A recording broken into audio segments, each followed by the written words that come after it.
ইবাদত শব্দের অর্থ কি? ইবাদত শব্দের অর্থ কি?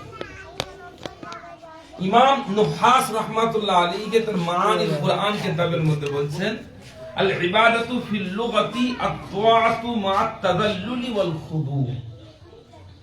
ইবাদত কথার অর্থ হলো একটা সত্তার সামনে নিজেকে চূড়ান্তভাবে অবনত করে, নিজেকে তার সামনে চূড়ান্তভাবে নিচু করে, তার সামনে নিজেকে চূড়ান্তভাবে বিলীন করে দিয়ে তার আনুগত্য করা, এটা হলো ইবাদত।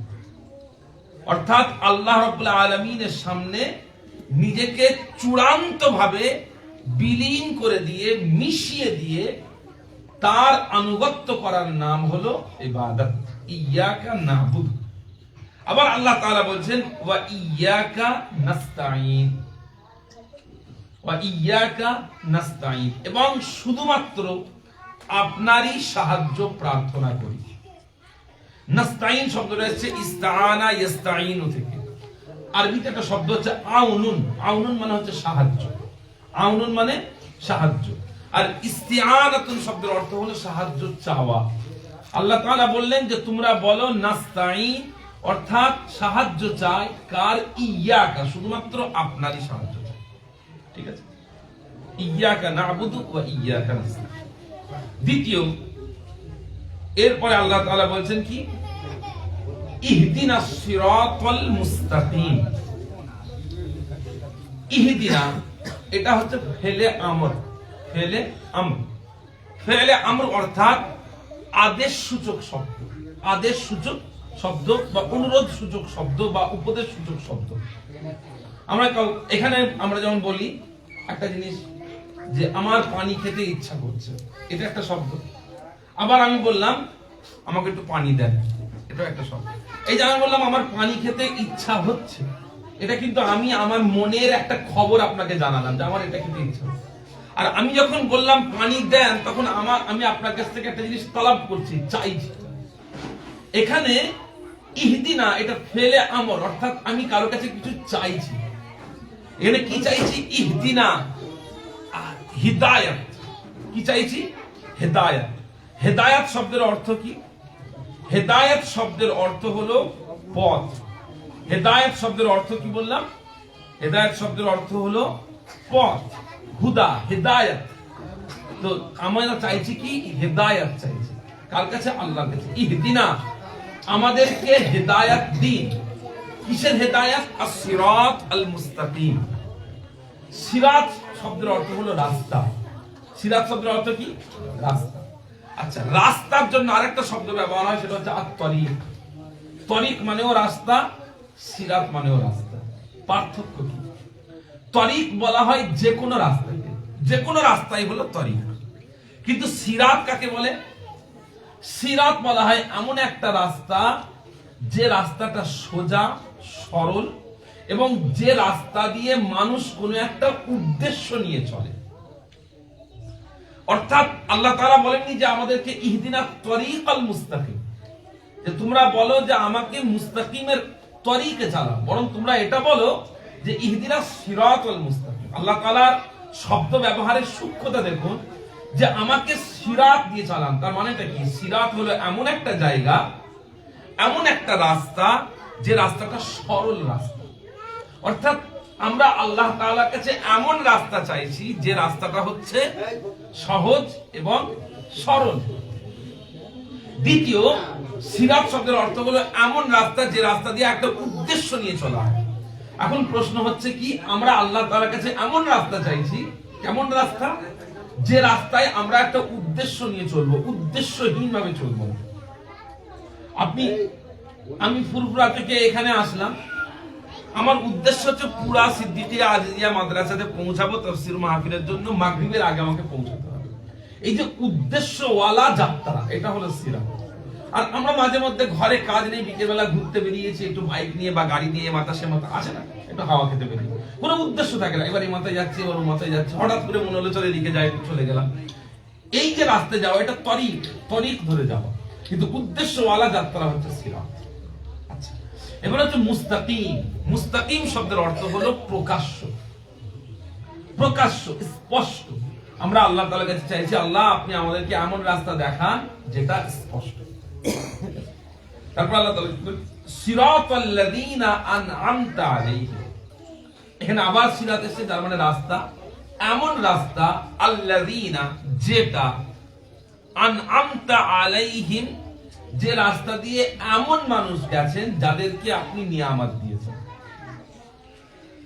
গায়র মানে হচ্ছে ছাড়া, অর্থাৎ ওই রাস্তাটা নয় যেটা আল মাগদুবি আলাইহিম, যে রাস্তায় এমন মানুষ চলেছেন যাদের উপরে আপনি রাগান্বিত, ওয়ালা দাল্লিন, এমন রাস্তা নয় যে রাস্তা দিয়ে এমন মানুষ চলেছেন যারা পথভ্রষ্ট। এবারে আসুন আমরা সরল মানেটা দেখি। আমরা কি শুরু করলাম, ইয়্যাকা না'বুদু ওয়া ইয়্যাকা নাস্তাঈন।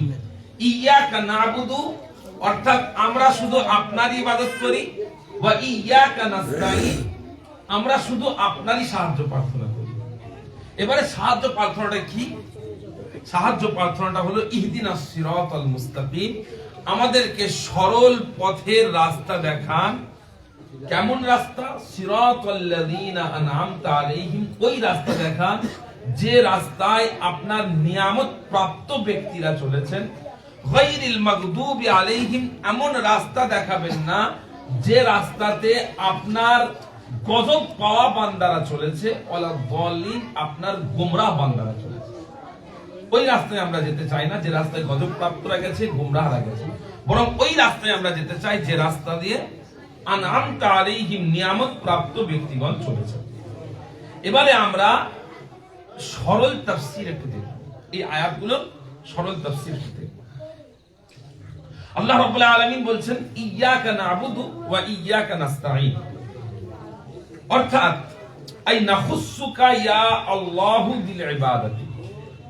এই কথার মাধ্যমে আমরা বোঝালাম যে হে আল্লাহ তাআলা, এখানে লক্ষ্য করেন সূরা ফাতিহার একটা সুন্দর প্যাটার্ন আছে। প্যাটার্নটা কি? আমরা প্রথমে দেখলাম আলহামদুলিল্লাহি রাব্বিল আলামিন, আর রহমানির রহিম, মালিকি ইয়াউমিদ্দিন। এই তিনটা আয়াত আল্লাহ তাআলা এই তিনটা আয়াতে কি করলেন? নিজের পরিচয় দিলেন। সমস্ত প্রশংসা আল্লাহ তাআলার জন্য, যিনি সমস্ত সৃষ্টির প্রতিপালক, যিনি পরম করুণাময় ও দয়ালু, যিনি কিয়ামতের দিনের মালিক। নিজের পরিচয় দিলেন। এবারে প্যাটার্ন চেঞ্জ হয়ে গেল। কি? এতক্ষণ আল্লাহ তাআলা নিজের পরিচয় দিচ্ছিলেন, হঠাৎ করে ঘুরে গেল। এখানে দেখুন প্যাটার্নটা চেঞ্জ হয়ে গেল। কিভাবে? ইয়্যাকা না'বুদু ওয়া ইয়্যাকা নাস্তাঈন। এবারে যেন আল্লাহ তাআলা মানুষকে বলতে বলছেন যে তোমরা বলো। কি বলো? আল্লাহ আমরা আপনারই ইবাদত প্রার্থনা, আপনারই ইবাদত করি, আপনার কাছে সাহায্য পাই। ঠিক আছে? এখানে আল্লাহ তাআলা মানুষকে শিখিয়ে দিলেন। এবারে আল্লাহ তাআলা আবার প্যাটার্ন চেঞ্জ করলেন। কি? তোমরা আল্লাহর কাছে সাহায্য প্রার্থনা করো, তো সাহায্য প্রার্থনা কিভাবে করবে? আল্লাহ তাআলার কাছে দোয়া আছে। কি দোয়া চাইবে? ইহদিনাস সিরাতাল মুস্তাকিম সিরাতাল লাযিনা আনআমতা আলাইহিম গায়রিল মাগদুবি আলাইহিম ওয়ালাদ দাল্লিন। তিনটে প্যাটার্ন এখানে দেখেন। দ্বিতীয় প্যাটার্ন সেটা কি? সেটা হলো ইয়্যাকা না'বুদু ওয়া ইয়্যাকা নাস্তাঈন। এই কথাটা বলে আল্লাহ তাআলার কাছে বান্দা কি বোঝাতে চাইছে? আল্লাহ তাআলার সামনে বান্দা বোঝাতে চাইছেন, বান্দা এটা বলতে চাইছে যে নাখুসুকা ইয়া আল্লাহু বিল ইবাদাত, অর্থাৎ আল্লাহ আমরা আপনাকেই ইবাদতের জন্য খাস করেছি, অন্য কারো ইবাদত আমরা বান্দা করি না, করব না।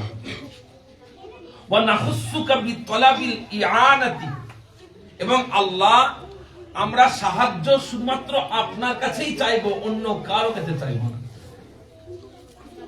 ঠিক আছে? একটা কবিতা লাইন আছে, কিউ কিসি কো কিউ বাতায়ে, হ্যাঁ কিউ কিসি কো কিউ বাতায়ে, আমরা তু হি তো হ্যায় তু হি দেंगे, একটা লাইন আছে এরকম, তুমি সে মাঙ্গেঙ্গে তুম হি দোগে। অর্থাৎ আমরা লোকের কাছে কেন চাইবো? আল্লাহ আপনার কাছে চাইবো, আপনি দেবেন। আমরা আপনার কাছে চাইবো, আপনি দেবেন।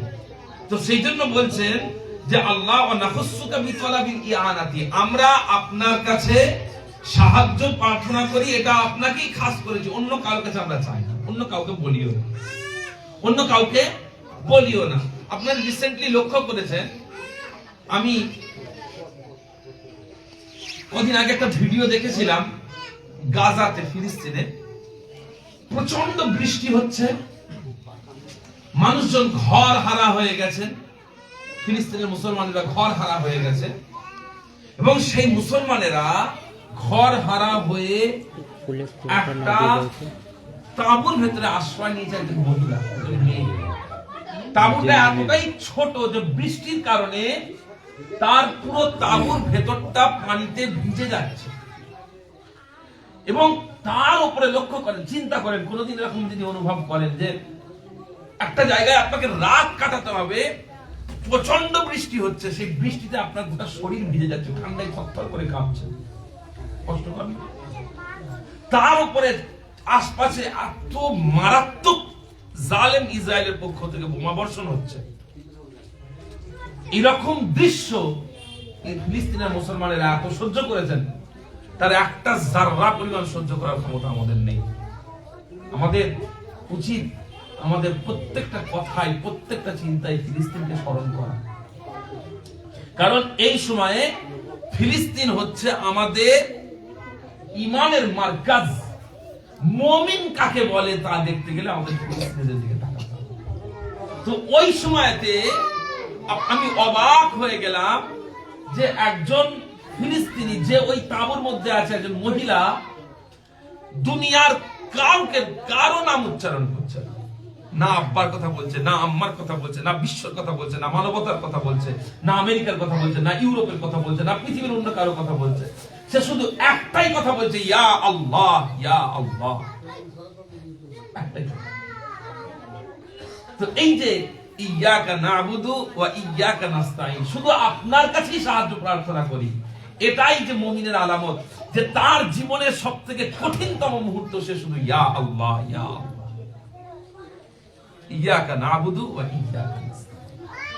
তো আমরা কি করি? ওয়া নাখসুকা বিতলাবিল ইয়ানাত। তারপরে তিনি বলছেন, মুফাসসির বলছেন, ফালা না'বুদু আহাদান সিওয়াকা, আল্লাহ, তাই আমরা আপনাকে ছাড়া অন্য কারো ইবাদত করব না। আর লাকা ওয়াহদাকা নাযুল্লু ওয়া নাখদাউ ওয়া নাস্তাকিনু ওয়া নাখশাউ, আল্লাহ, শুধুমাত্র আপনার জন্যই, শুধুমাত্র আপনার জন্যই আমরা নিজেকে ছোট করব, অনাখদাউ, আমরা ঝুঁকে যাব, ওয়া নাস্তাকিনু, শুধুমাত্র আপনার উপরেই আমরা আপনার জন্য ইবাদত করব, অনাখশাউ, শুধুমাত্র আপনাকেই ভয় করব। আমরা যখন নামাজে দাঁড়িয়ে বলছি ইয়াকা না'বুদু ওয়া ইয়াকা নাস্তাইন, এর অর্থ হলো আমরা আল্লাহ তাআলার সামনে এই অঙ্গীকারবদ্ধ হলাম যে আল্লাহ, আমরা শুধুমাত্র আপনার সামনেই নিচু হব, আপনার সামনেই ছোট হব, আপনার জন্যই ইবাদত করব, আর আপনাকেই ভয় করব। আর কি? ওয়া ইয়াকা রাব্বানা নাস্তাঈনু আলা তাআতিকা ওয়া মারদাতিকা, আর আল্লাহ, আপনার কাছেই আমরা আপনার অনুগত্য যাতে করতে পারি, আপনার ইবাদত যাতে করতে পারি, আপনাকে যাতে খুশি করতে পারি, সেই জন্য আপনার কাছেই দোয়া চাই। আল্লাহ, আপনি আমাদেরকে তৌফিক দেন, আমরা যেন আপনাকে খুশি করতে পারি, আপনাকে সন্তুষ্ট করতে পারি, এবং ইবাদত বান্দেগী করে আপনার রেজামান্দি হাসিল করতে পারি। ফাইন্নাকাল মুস্তাহিক্কু লিকুল্লি ইজলালিন ওয়া তাযীমিন, আল্লাহ, আপনি হলেন সমস্ত মর্যাদা এবং সমস্ত সম্মানের অধিকারী। সমস্ত সম্মান, সমস্ত মর্যাদা শুধুমাত্র আপনার জন্যই। ওয়ালা ইয়ামলিকুল কুদরাতা আলা আউনিনা আহাদুন সিওয়াকা, আল্লাহ, আমাদের সাহায্য করার ক্ষেত্রে আপনি ছাড়া আর কেউ নেই, শুধুমাত্র আপনি আমাদের সাহায্য করতে পারেন। এটা হলো এই আয়াতের ইয়াকা না'বুদু ওয়া ইয়াকা নাস্তাঈনের বেসিক তাফসীর। এবারে আসেন ইহদিনাস সিরাতাল মুস্তাকিম, এর অর্থ কি? আল্লাহ, আপনি আমাদেরকে সিরাতুল মুস্তাকিমের সরল পথ দেখান। এর তাফসীর কি? মুফাসসির আল্লামা সাহাবুনি রাহমাতুল্লাহ আলাইহি বলেন, আইদুলনা ওয়া আরশিদনা ইয়া রাbb, অর্থাৎ আব্দুলনা, অর্থাৎ দলিল দেখান, অর্থাৎ রেফারেন্স দিন, পথ দেখান, ওয়ারশিদনা, আমাদেরকে রাস্তা বাতলে দেন, ইয়া রাব্বি, হে আমাদের প্রভু, ইলা তরিকিকাল হাক্কি, আপনার সঠিক রাস্তাটা আমাদেরকে দেখিয়ে দেন, ওয়া দীনিকাল মুস্তাকিম, এবং আপনার প্রকাশ্য স্পষ্ট দ্বীনের রাস্তাটা আমাকে দেখিয়ে দেন, ওয়া সাব্বিতনা আলাল ইসলামিল্লাযী বা'আসতা বিহি আমবিয়াআকা ওয়া রুসুলাক, আল্লাহ আপনি আমাদেরকে ওই রাস্তার উপরে কায়েম রাখেন, মজবুত রাখেন, যে রাস্তার উপরে আপনি আপনার নবীদেরকে, আপনার রাসূলদেরকে পাঠিয়েছেন। আমরা এটা দুয়ার মাধ্যমে আল্লাহর কাছে চাইছি।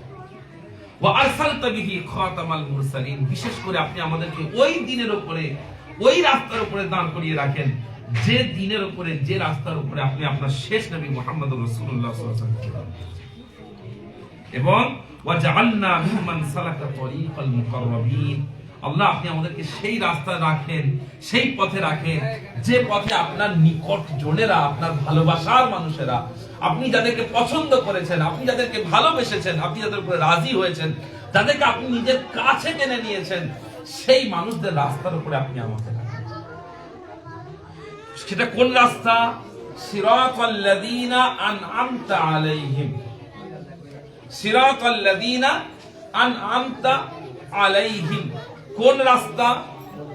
কোন রাস্তা? সিরাতাল্লাযীনা আনআমতা আলাইহিম আই তরিকা মান তাফাওয়ালতা আলাইহিম বিল জুদি ওয়াল ইনআম।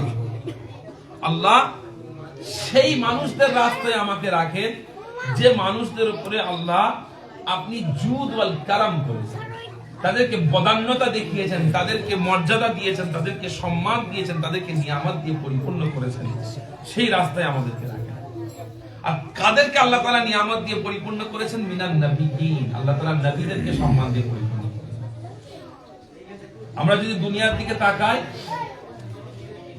তাহলে দেখতে পাবো যে নবীগণ দুনিয়ার বুকে কষ্ট করেছেন, নবীগণ দুনিয়ার বুকে কষ্ট করেছেন, তাহলে সম্মানটা করি, কষ্ট করেছেন। হযরতে মুহাম্মদুর রাসূলুল্লাহ সাল্লাল্লাহু আলাইহি ওয়াসাল্লাম সর্বশ্রেষ্ঠ মানুষ, আল্লাহ রাব্বুল আলামিনের পরে যিনি সবথেকে বড় মর্যাদাবান, সেই নবী সাল্লাল্লাহু আলাইহি ওয়াসাল্লাম তার পিঠ মুবারকের উপরে মরা উটের উজড়ি, যেটাকে আমরা বলি ভুঁড়ি, চাপিয়ে দেওয়া হয়েছে।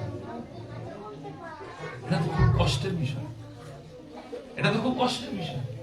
হযরত আব্দুল্লাহ ইবনে মাসউদ রাদিয়াল্লাহু তাআলা আনহু দেখছেন যে হুজুর পাক সাল্লাল্লাহু আলাইহি ওয়াসাল্লামের শরীর মুবারকের উপর একটা ভারী উটের ভুঁড়ি চাপিয়ে দেওয়া হয়েছে, হুজুর পাক সাল্লাল্লাহু আলাইহি ওয়াসাল্লাম কষ্ট পাচ্ছেন। কিন্তু তিনি এতটাই দুর্বল শ্রেণীর যে তার সাহস হচ্ছে না যে রাসূল পাক সাল্লাল্লাহু আলাইহি ওয়াসাল্লামের পিঠ থেকে গিয়ে ওই ভুঁড়িটা সরান, কারণ কাফেররা তো ধরে মারবে, কাফেররা তো ধরে কষ্ট দেবে, ওই জন্য সাহস করতে পারছে না। ছুটে গিয়ে হযরত ফাতিমাতুজ জাহরা রাদিয়াল্লাহু তাআলা আনহা বলেন, আপনার আব্বাজানের উপরে কাফেররা কষ্ট দিচ্ছে। হযরত আম্মাজান ফাতিমাতুজ জাহরা রাদিয়াল্লাহু তাআলা আনহা অল্প বয়স, তিনি এসে অত্যন্ত দুঃখ, অত্যন্ত বেদনার সাথে আব্বাজানের পিঠ থেকে ওই ভুঁড়িটা সরাচ্ছেন। চিন্তা করেন, সাইয়্যিদুল কাউনাইন, দো জাহানের বাদশা হাবিবুল্লাহ সাল্লাল্লাহু আলাইহি ওয়াসাল্লামকে কয়েকজন ডেসপিকেবল, জঘন্য, নিকৃষ্ট হুজুরকে কষ্ট দিচ্ছে, এবং খাতুনে জান্নাত, জান্নাতের রানী, তিনি কষ্ট করেছেন, কাঁদছেন। কত মারাত্মক দৃশ্য, কত কঠিন দৃশ্য। তাহলে আপনি বলবেন মর্যাদাটা কোথায়? মর্যাদাটা কোথায় জানেন? আখিরাতের মর্যাদার কথা ছেড়ে দিলাম। আজকে আবু জেহেল, আবু লাহাব, উতবা, সাইবা, এদের নাম উচ্চারণ হয় কারণ হচ্ছে এরা রাসূল পাক সাল্লাল্লাহু আলাইহি ওয়াসাল্লামের শত্রু ছিল, না হলে এদেরকে কেউ চিনত না। আবু জেহেল, আবু লাহাব, এরকম 1000-1,00,000 আবু জেহেল, আবু লাহাব দুনিয়াতে এসে মরে ভূতের কবরে চলে যাবে, কেউ তাদেরকে চিনবে না, তাদের নাম জানবে না, শুধুমাত্র তাদেরকে এই জন্য চিনত যে এরা মুহাম্মদুর রাসূলুল্লাহ সাল্লাল্লাহু আলাইহি ওয়াসাল্লামের শত্রু। তো তারা পরিচিতই হয়েছে, শত্রু হওয়ার পরেও পরিচিত হয়েছে রাসূলুল্লাহ সাল্লাল্লাহু আলাইহি ওয়াসাল্লাম। এটাই মর্যাদা, যে তুমি যাকে ছোট করার চেষ্টা করেছো নাউজুবিল্লাহ, যাকে অপমান করার চেষ্টা করেছো নাউজুবিল্লাহ, তোমাকে লোক চেনে তার ওসিলায়, তোমাকে লোক চেনে তার ওসিলায়, এটা হলো নবীদের মর্যাদা। তো আমরা দোয়া চাইবো কি, আল্লাহ আপনি আমাদেরকে ওই পথে রাখেন যে পথে আপনি নিয়ামত প্রাপ্তদেরকে রেখেছেন। আর নিয়ামত প্রাপ্তদের তালিকায় প্রথম কে? মিনান নবিয়্যিন, নবীগণ। প্রত্যেকটা নবী হলেন নিয়ামতওয়ালা। আর সিদ্দিকীন, যারা সিদ্দিক শ্রেণীর, অর্থাৎ তারা কারা? সিদ্দিক শ্রেণীর অর্থ হলো দুটো। নাম্বার 1, যারা ইসলামকে প্রাথমিকভাবে স্বীকার করেছে, কোন রকমের তর্ক বিতর্ক, ঝগড়া ঝামেলা না করে সরাসরি ইসলামকে স্বীকার করে, এবং যারা সত্য কথা বলে, সত্যের উপরে প্রতিষ্ঠিত। আর অশুহাদা, এবং যারা শহীদ, আল্লাহর রাস্তায় যারা জান দিয়েছেন, তারা এটা অনেক উচ্চ মাকামের ব্যক্তি। আল্লাহ রাসূল সাল্লাল্লাহু আলাইহি ওয়াসাল্লাম বলেছেন, শাহাদাত হলো সমস্ত আমলের চূড়া। সমস্ত আমলের চূড়া। যেভাবে মাউন্ট এভারেস্ট পৃথিবীর বুকে সবথেকে উঁচু জায়গায় দাঁড়িয়ে আছে, ঠিক তেমন ইসলামের দৃষ্টিতে শুহাদা হযরতগণ হলেন সবথেকে উঁচু জায়গা। কথা বুঝেছেন? এবং সেই শুহাদাদের মুবারক যাত্রা, শহীদদের মুবারক যাত্রা হযরত সুমাইয়া রাদিয়াল্লাহু তাআলা আনহা থেকে শুরু হয়েছিল। আজ ফিলিস্তিনের বুকে যারা শহীদ হয়েছে, এই ভারতবর্ষের বুকে যারা শহীদ হয়েছে ইসলামের জন্য, ঈমানের জন্য, তাদের থেকে নিয়ে শুরু করে যতজন কিয়ামত পর্যন্ত ইসলামের জন্য শহীদ হবে, তারা প্রত্যেকে হলেন নিয়ামত প্রাপ্ত মুবারক। যে মুবারক যে র‍্যালি, মুবারক যে কাফেলা, ওই কাফেলার অন্তর্ভুক্ত শুহাদা ওয়া সালিহিন, নেককার, পরহেজগার, মুত্তাকি, এরা প্রত্যেকে হলেন আল্লাহ তাআলার নিয়ামত প্রাপ্ত বান্দা। আমরা বলছি যখন সিরাতাল্লাযীনা আনআমতা আলাইহিম, আপনি আমাদেরকে সেই পথে রাখুন যে পথে আপনি নিয়ামত প্রাপ্তদেরকে রেখেছেন। এর অর্থ হলো আল্লাহ আপনি আমাদেরকে নবীদের রাস্তায় রাখেন, সিদ্দিকদের রাস্তায় রাখেন, শহীদদের রাস্তায় রাখেন, সালেহদের রাস্তায় রাখেন।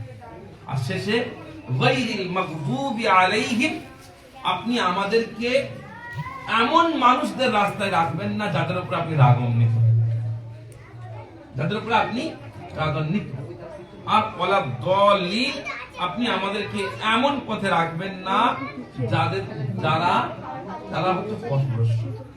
মুফাসসির বলছেন, আই লা তাজআলনা ইয়া আল্লাহু মিন জামরাতি আ'দাইকাল হাইদিন আনিস সিরাতিল মুস্তাকিম। আল্লাহ তাআলা আপনি আমাদেরকে আপনার শত্রুদের রাস্তায়, যে শত্রুরা আপনার রাস্তা থেকে সরে গেছে, বিচ্ছিন্ন হয়ে গেছে, তাদের রাস্তায় আপনি আমাদেরকে রাখবেন না। আর ওয়াসালিকিনা গায়রাল মানহাজিল কাওয়ীম, যারা সঠিক ঈমানের মানহাজ থেকে সরে গেছে, তাদের রাস্তায় আমাদেরকে রাখবেন না। বরং আমাদেরকে কোন রাস্তায় রাখবেন? যারা আনআমতা আলাইহিম, তাদের উপর আপনি নিয়ামত দিয়েছেন। ঠিক আছে, এই হলো আয়াতের সাধারণ তাফসীর। এবারে আসি আমরা এই আয়াতের আলোকে কয়েকটা গুরুত্বপূর্ণ পয়েন্ট আলোচনা করব। নাম্বার 1, আল্লাহ রাব্বুল আলামিন বললেন, ইয়্যাকা না'বুদু ওয়া ইয়্যাকা নাস্তাঈন। ইয়্যাকা না'বুদু ওয়া ইয়্যাকা নাস্তাঈন। এখানে আল্লাহ রাব্বুল আলামিন বললেন যে তোমরা আল্লাহর কাছে বলো যে শুধু তোমরা আল্লাহরই ইবাদত করবে, অন্য কারো ইবাদত করবে না। এখন প্রশ্ন হচ্ছে, আমরা কেন শুধুমাত্র আল্লাহ তাআলারই ইবাদত করব? আমরা শুধুমাত্র কেন আল্লাহ তাআলারই ইবাদত করব? এর কারণ হচ্ছে ইবাদত এমন একটা জিনিস, এত বড় জিনিস, আমরা শুধুমাত্র তার জন্যই ইবাদত করতে পারি যিনি প্রকৃতপক্ষে আমাদের সবথেকে বড় দাতা, আমাদের জন্য সবথেকে বেশি গুরুত্ব, যার শুধুমাত্র তারই ইবাদত করতে পারি। ইমাম ফখরুদ্দিন রাজি রাহমাতুল্লাহ আলাইহি বলছেন যে আন্নাল ইবাদাতা ইবারাতুন আন নিহায়াতিত তাযীম। ইবাদত হচ্ছে তাযীমের চূড়ান্ত পর্যায়। কাউকে মর্যাদা দেওয়ার চূড়ান্ত হচ্ছে তার ইবাদত করা, কাউকে সম্মান দেওয়ার, কারো ইজ্জত করার চূড়ান্ত হচ্ছে তার ইবাদত করা। আমরা প্রত্যেককে কিন্তু সম্মান দিই, ঠিক না?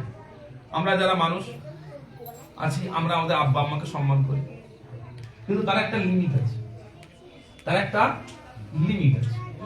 আমরা শিক্ষককে সম্মান করি, কিন্তু তার একটা লিমিট আছে। আমরা আমাদের বড় ভাইদেরকে সম্মান করি, কিন্তু তার একটা লিমিট আছে। আপনি বলেন, আপনি আপনার আব্বা আম্মাকে যে সম্মান করেন, ততটা সম্মান কি আপনার বড় ভাইকে করেন? তার থেকে কম। আপনি আপনার শিক্ষককে যে সম্মান করেন, একই সম্মান কি আপনার পাড়ার একজন মুরব্বীকে করেন? পার্থক্য আছে, তাই না? ঠিক একইভাবে আপনি যেভাবে আপনার শ্বশুর শাশুড়িকে সম্মান করেন, সেই সম্মানটা কি আপনার পাড়াতুতো অন্য কোনো আত্মীয়কে করে না? পার্থক্য। একজন স্ত্রী তার স্বামীকে যে সম্মান করে, পাড়ার তার দেওরকে কি সেই সম্মান করে? পার্থক্য। তো সম্মানের পার্থক্য হয়, ব্যক্তি বিশেষে তার সম্মান পরিবর্তন হয়। আব্বা আম্মার সম্মান এক, উস্তাদের সম্মান আর এক, শ্বশুর শাশুড়ির সম্মান আর এক, চাচা খালা মামা তাদের সম্মান আর এক, পাড়ার আপনার বড় ভাইয়ের সম্মান একরকম, পীরের সম্মান একরকম, তাই না? প্রত্যেকের সম্মান এক এক রকম। আমি এখানে আসলাম, আপনারা বলেন ভাইজান এসে সবাইকে দাঁড়িয়ে যায়। যদি আমি এটাকে খুব অপছন্দ করি, তার কারণ আমার এটা খুব খারাপ লাগে যে মনে হয় যে এটা আমার জন্য ঠিক মানে আমি কতটাও যোগ্য না। তো কিন্তু এটা আপনারা করেন আমার জন্য, বা কোনো পীরের জন্য আপনারা করেন, কোনো উস্তাদের জন্য আপনারা করেন। দাদা হুজুর পীর রহমাতুল্লাহর দিকে খেয়াল করে না উঠে দাঁড়াচ্ছে। তো এটা তো একটা তাজিম, সম্মান প্রদর্শন। তো মনে রাখবেন, সম্মান প্রদর্শনের চূড়ান্ত হচ্ছে ইবাদত। সম্মান প্রদর্শনের চূড়ান্ত হচ্ছে কি? ইবাদত। তাই ইবাদত শুধুমাত্র তার জন্যই হবে যার সম্মান সব থেকে বেশি। কারণ চূড়ান্ত সম্মান তাকেই দেবেন যার সম্মানটা সবার থেকে বেশি। তো এখন কাকে দেবেন চূড়ান্ত সম্মান? কাকে দেবেন? ইমাম ফখরুদ্দিন রাজি রাহমাতুল্লাহ বলেছেন, ওয়াহিয়া লা তালিকু ইল্লা বিমান সাদারা আনহু গায়াতুল ইনআম।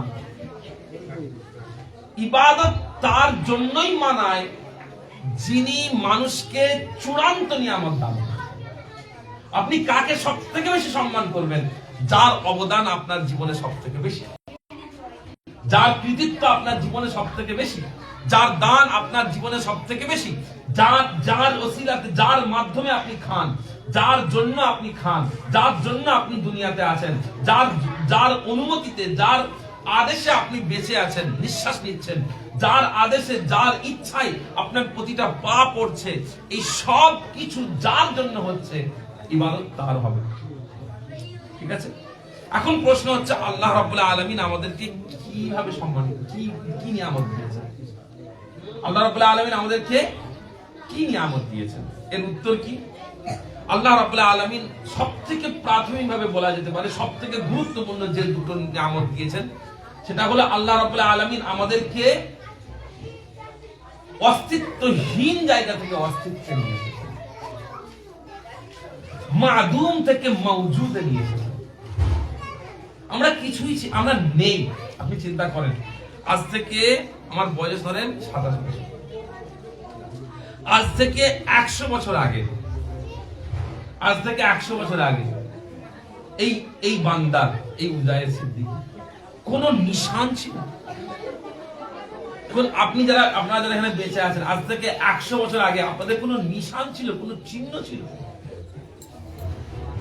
কোনো কিচ্ছু ছিল? আপনার আজ এত বড় শরীর, নিজের জায়গা, জমি, বাড়ি, ঘর, দোষ, এত কিছু, আত্মীয় স্বজন, আজ থেকে 100 বছর আগে কোনো অস্তিত্ব ছিল? কিচ্ছু ছিল না। আল্লাহ রাব্বুল আলামিন, আমরা ছিলাম মাদুম, আমাদের কোনো এক্সিস্টেন্স, অস্তিত্ব ছিল না। আল্লাহ তাআলা এখান থেকে মাওজুদে নিয়ে এসেছেন, আমাদের একটা উজুদ তৈরি হয়েছে, অস্তিত্ব তৈরি হয়েছে। আল্লাহ রাব্বুল আলামিনের সবথেকে বড় নিয়ামত হলো আল্লাহ রাব্বুল আলামিন আমাদেরকে অস্তিত্বহীনতা থেকে অস্তিত্বে নিয়ে এসেছেন। আল্লাহ রাব্বুল আলামিন কোরআন শরীফের মধ্যে বলেছেন, আল্লাহ তাআলা জানিয়ে দিয়েছেন, কি বলছেন? ওয়াকাদ খলাকতুকা মিন ক্বাবলু ওয়া লাম তাকু শাইআ। ওয়াকাদ খলাকতুকা, হে বান্দা, আমি তোমাকে সৃষ্টি করেছি, মিন ক্বাবলু ওয়া লাম তাকু শাইআ, তুমি কিছুই ছিলে না, সেখান থেকে আমি তোমাকে সৃষ্টি করেছি। কিছুই ছিল না, কিচ্ছু না, আমি সেখান থেকে তোমাকে সৃষ্টি করেছি। তো সেই জন্য আল্লাহ তাআলা অপর জায়গায় বলেছেন, কাইফা তাকফুরুনা বিল্লাহি ওয়া কুনতুম আমওয়াতান ফাআহইয়াকুম। তোমরা কিভাবে আল্লাহকে অস্বীকার করো, তোমরা কিভাবে আল্লাহ তাআলার ইবাদত থেকে দূরে সরে যাও, যখন তোমরা মরে গেছিলে, তোমাদের মরা, কোনো তার অস্তিত্ব ছিল না, কিচ্ছু নেই। যেমন একটা মরা জিনিসের কোনো অস্তিত্ব থাকে না, মরে মিশে গেছে, তোমরা মিশে যাওয়ার মতো ছিলে। আমি তোমাদেরকে সেখান থেকে দুনিয়াতে সৃষ্টি করেছি, নিয়ে এসেছি, আমি তোমাদেরকে জীবিত করেছি, তোমরা আল্লাহকে কি করো? তো আল্লাহ রাব্বুল আলামিনের সবথেকে বড় নিয়ামত হচ্ছে আল্লাহ তাআলা আমাদেরকে মানে মাদুম থেকে, অস্তিত্বহীন থেকে মওজুদে নিয়ে এসেছেন, অস্তিত্বশালী করেছেন। আরেকটা নিয়ামত কি? আমাদেরকে অস্তিত্বশালী করার পরে আল্লাহ রাব্বুল আলামিন আমাদের উপকারে লাগে এই জন্য সারা বিশ্বকে সৃষ্টি করেছেন। চিন্তা করেন, আল্লাহ রাব্বুল আলামিন কোরআন শরীফে বলছেন, হুয়াল্লাযী খালাকা লাকুম মা ফিল আরদি জামিআ। আল্লাহ তাআলা বলেন, সেই জাত পাক আল্লাহ তাআলা বলেন সেই জাত পাক যিনি হুয়াল্লাযী খালাকা লাকুম মা ফিল আরদি জামিয়া, যিনি তোমাদের জন্য এই দুনিয়াতে যা কিছু আছে এই সব কিছু সৃষ্টি করেছেন। এই দুনিয়াতে যা কিছু আছে এই সব কিছুকে আল্লাহ তাআলা তোমাদের জন্য সৃষ্টি করেছেন। তো সেই জন্য আকাশ কার জন্য, জমিন কার জন্য, পাহাড় কার জন্য, দিন কার জন্য, রাত কার জন্য? কি বল, আল্লাহ তাআলা কেন সৃষ্টি করেছেন? রাত কেন সৃষ্টি করেছেন? ওয়াজআলনা আল-লাইলা লিবাসা ওয়াজআলনা আন-নাহারা মাআশা। আল্লাহ তাআলা বললেন আমি রাতকে পর্দা করেছি, কেন? যাতে তোমরা আরাম করতে পারো। ওয়াজআলনা আন-নাহারা মাআশা, আমি সূর্য দিয়ে দিনকে আলোকিত করেছি, কেন? যাতে তোমরা নিজেরা মেহনত করে কিছু ইনকাম করতে পারো। আপনি চিন্তা করেন, যারা চাষ করেন ভাবেন সূর্য নেই, চাষ করতে পারছেন? চাষ করা সম্ভব হতো? চাঁদ নেই, চাষ করা সম্ভব হতো? কেন? চাঁদ না থাকলে নদীতে জোয়ার ভাটা হতো, জোয়ার ভাটা না হলে পানি পেতেন না, তাই না? পানি পেতেন না, পানি না পেলে আপনি চাষ করতে পারতেন। রাত দিন কার জন্য? এই দুনিয়া কার জন্য? এই দুনিয়া আলাম নাজআলিল আরদা মিহাদা, আল্লাহ তাআলা বলেন আমি কি দুনিয়াকে তোমাদের জন্য বিছানা বানিয়ে দিই? কার জন্য? এই দুনিয়া আমার জন্য। তো আল্লাহ রাব্বুল আলামিনের শুকরিয়া আদায় আমরা এই জন্য করব, আমার জন্য, আপনার জন্য, আমাদের জন্য আল্লাহ রাব্বুল আলামিন আমাদেরকে নাম্বার 1 মাদুম থেকে মাওজুদে নিয়ে এসেছেন, অস্তিত্বহীন থেকে অস্তিত্বে নিয়ে এসেছেন। এই জন্য আল্লাহ তাআলা শুকরিয়া আদায় করব। আর কিসের জন্য?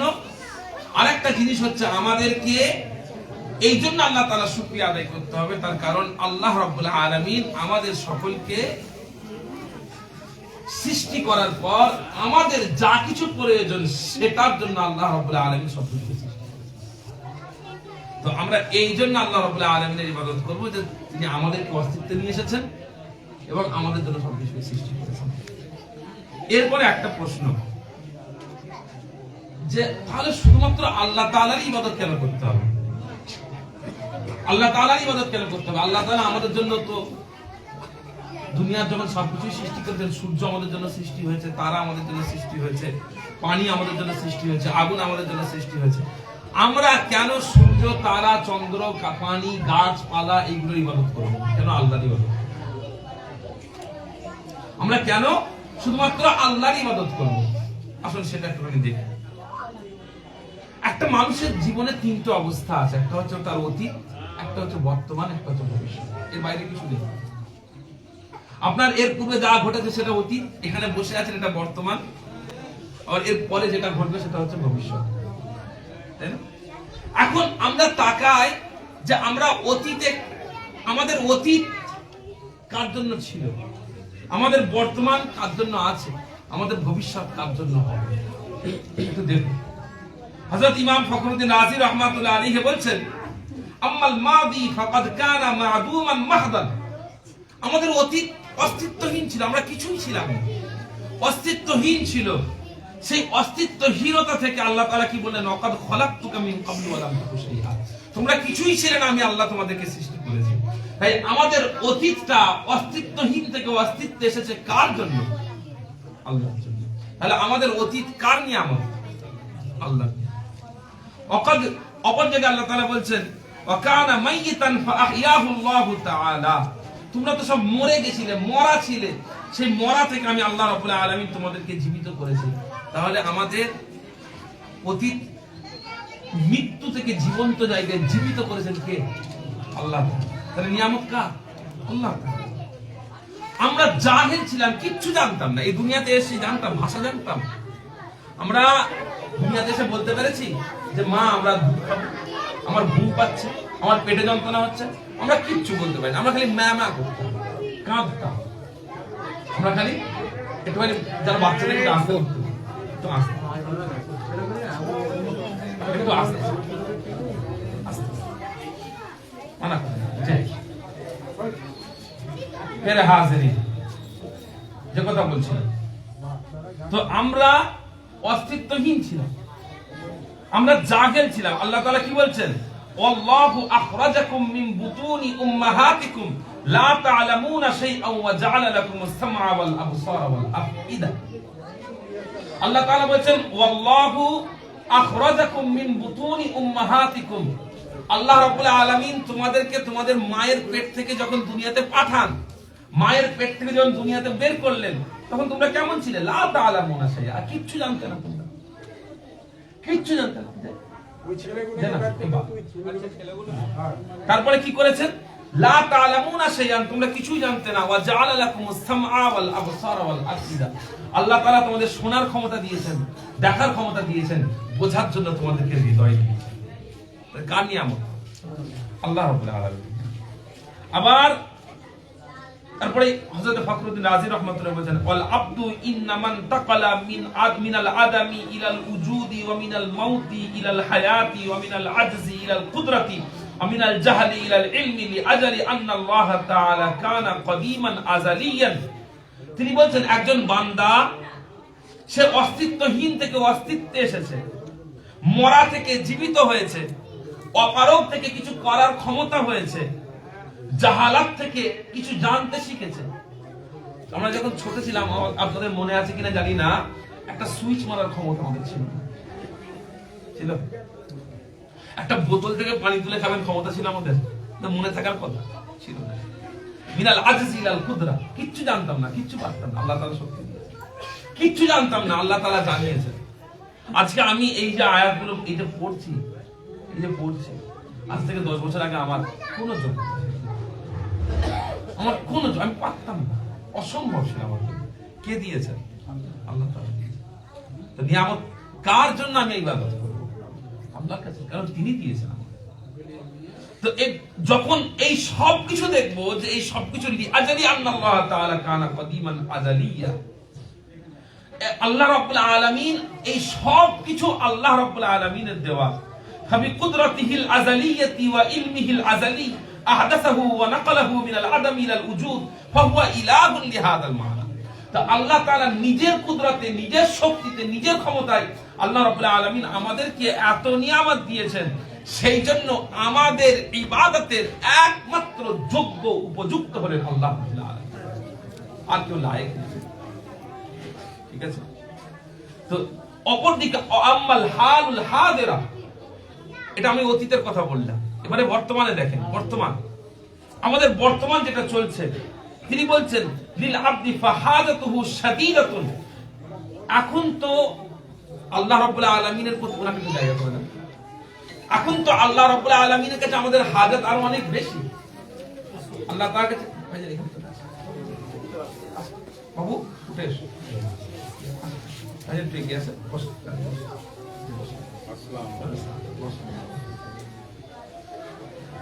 এখন আল্লাহ রাব্বুল আলামিনের কাছে আমাদের প্রয়োজনীয়তা এখন অনেক বেশি। তার কারণ আমরা যখন ছিলাম না, আমাদের কোনো প্রয়োজন ছিল না। আমরা যখন নেই, আমাদের খাবারের প্রয়োজন নেই। আমরা যখন নেই, আমাদের পোশাকের প্রয়োজন নেই। আমরা যখন নেই, আমাদের চিকিৎসার প্রয়োজন নেই। আমরা যখন নেই, আমাদের শান্তির প্রয়োজন নেই। কিন্তু আমরা যখন এসে গেছি, আমাদের খাবার দরকার, পানি দরকার, বাড়ি দরকার, ঘর দরকার, নিঃশ্বাস দরকার, সবকিছু দরকার। এখন আমাদের প্রয়োজন তাহলে আরো বেশি। সেটা কার কাছে প্রয়োজন? আল্লাহর কাছে।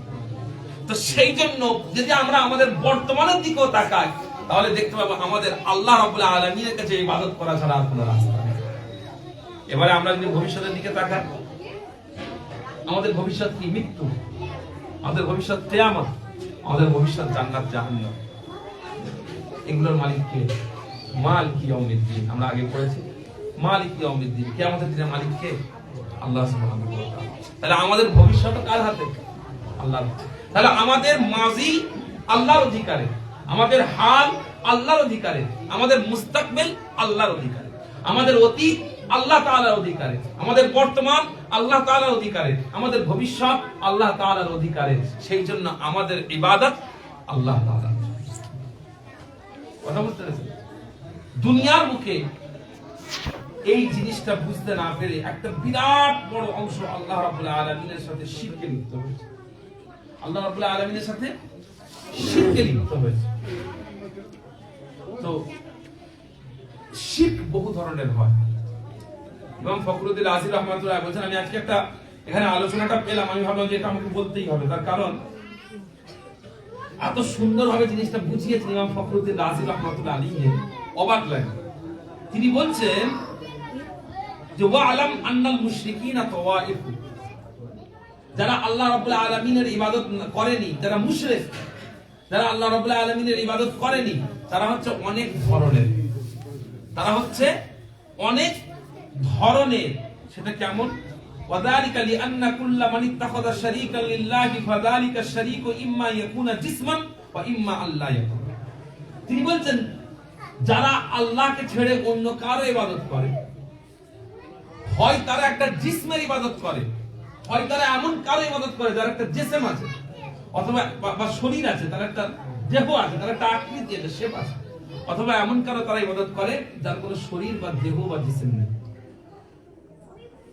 একজন মানুষ, নাউজুবিল্লাহ, আল্লাহ মাফ করেন, একজন মানুষ আল্লাহ ছাড়া অন্য কারো ইবাদত করছে, যার ইবাদত করছে হয় তার একটা শরীর থাকবে, নাহলে তার একটা কোনো শরীর নেই। এখন যদি শরীর থাকে তাহলে কি হবে? শারীকান জুসমানিয়ান ফাযালিকা শারীকু ইম্মা আন ইয়াকুনা মিনাল আজসামি সুফলিয়াতি আও মিনাল আজসামিল উলুইয়া। যদি এমন করে ইবাদত করে যার একটা শরীর আছে, তাহলে হয় সেই শরীরটা দুনিয়াবি শরীর, দুনিয়াবি দেহ, দুনিয়াবি আকৃতি, অথবা সেটা আসমানি দেহ, আসমানি আকৃতি, দুটোর একটা। তারপরে তিনি বলছেন যদি সেটা ওয়া ইম্মা ওয়া আম্মাল্লাযীনা ইত্তাখাযু শুরাকা মিনাল আজসামি সুফলিয়াতি ফাযালিকা জিসমু ইম্মা ইয়াকুনা মুরাক্কাবান আও বাসীতা। যদি দুনিয়াবি শরীরকে তারা অনুসরণ করে, দুনিয়াবি শরীরের ইবাদত করে, তাহলে হয় সেই শরীরটা মৌলিক হবে অথবা যৌগিক। আমি পরে ব্যাখ্যা করলে বুঝতে পারবেন জিনিসটা কি, মৌলিক যৌগিক কি। ওয়া আম্মাল মুরাক্কাবু ফা ইম্মা ইয়াকুনা মিনাল মাআদিনি আও মিনান নাবাতি আও মিনাল হায়াওয়ান আও মিনাল ইনসান। যারা দুনিয়ার যৌগিক শরীরের ইবাদত করে, হয় তারা কোনো ধাতুর ইবাদত করে, অথবা তারা প্রাণীর কোনো গাছপালার ইবাদত করে, অথবা তারা পশুর ইবাদত করে, অথবা তারা মানুষের ইবাদত করে। এগুলো হচ্ছে যৌগিক, ধাতু অথবা গাছপালা অথবা প্রাণী অথবা মানুষের ইবাদত। ওয়া আম্মাল্লাযীনা ইত্তাখাযু আশ-শুরাকা মিনাল আজসামিল মাদানিয়াতি ফাহুমুল লাযীনা ইয়াত্তাখিযুনাল আসনাম। যারা একটা ধাতুর ইবাদত করে তারা কি করেছে? তারা নিজেদের ইবাদতের জন্য মূর্তি তৈরি করেছে, ইম্মা মিনাল হাজারি আও মিনাল যাহাবি আও মিনাল ফিদ্দাতি। মাটি দিয়ে তৈরি করেছে, পাথর দিয়ে তৈরি করেছে, সোনা দিয়ে তৈরি করেছে, রূপা দিয়ে তৈরি করেছে, করে তার ইবাদত করে। ঠিক আছে? অথবা তারা কি করে? ওয়া আম্মাল্লাযীনা ইত্তাখাযু শুরাকা মিনাল আজসামিন নাবাতিয়্যাতি ফাহুমুল লাযীনা ইত্তাখাযু শাজারাতান মুআয়্যানাতান মা'বুদান লিআনফুসিহিম। কেউ কেউ একটা গাছকে নিজেদের ইবাদতের জন্য বানিয়ে নিয়েছে, যে এই গাছটা বট গাছ, আমার ইবাদত, আমি বট গাছের ইবাদত করি, আমি অশ্বত্থ গাছের ইবাদত করি, আমি অমুক গাছের ইবাদত করি, তমুক গাছের ইবাদত করি, আছে। অথবা তারা কি করে? কোন প্রাণীর ইবাদত করে, আল্লাযীনা ইত্তাখাযুল ইজলা মা'বুদান লিআনফুসিহিম। যেমন মুসা আলাইহিস সালামের উম্মতেরা গরুর বাছুরকে ইবাদত করত, এটা আছে। আবার অনেকে কি করে? যারা গাছের ইবাদত করে তারা একটা ব্যক্তির ইবাদত করে, যেমন যেমন কোরআন শরীফের মধ্যে আছে উযাইর ইবনুল্লাহ আল মাসীহ ইবনুল্লাহ। ইহুদীরা বলেছিল যে উযাইর হলেন, উযাইর আলাইহিস সালাম আল্লাহ তাআলার নবী ছিলেন, তিনি হলেন আল্লাহর সন্তান। আর খ্রিস্টানরা বলে কে? হযরত ঈসা আলাইহিস সালাম হলেন আল্লাহর সন্তান। তাহলে তারা কি করছে? মানুষের ইবাদত করছে। তাহলে হয় তারা কোনো ধাতুর ইবাদত করছে, অথবা গাছের ইবাদত করছে, অথবা প্রাণীর ইবাদত করছে, অথবা মানুষের ইবাদত করছে। ঠিক আছে? আর কেউ কেউ আছেন তারা কি করছেন? ওয়া আম্মাল্লাযীনা ইত্তাখাযু শুরাকা মিনাল আজসামিল বাসীতাতি ফাহুমুল লাযীনা ইয়াবুদুনান নার ওয়া হুমুল মাজুস। কেউ মৌলিক ধাতুর ইবাদত করে, যেমন হচ্ছে মাজুসিরা আগুনের ইবাদত করে।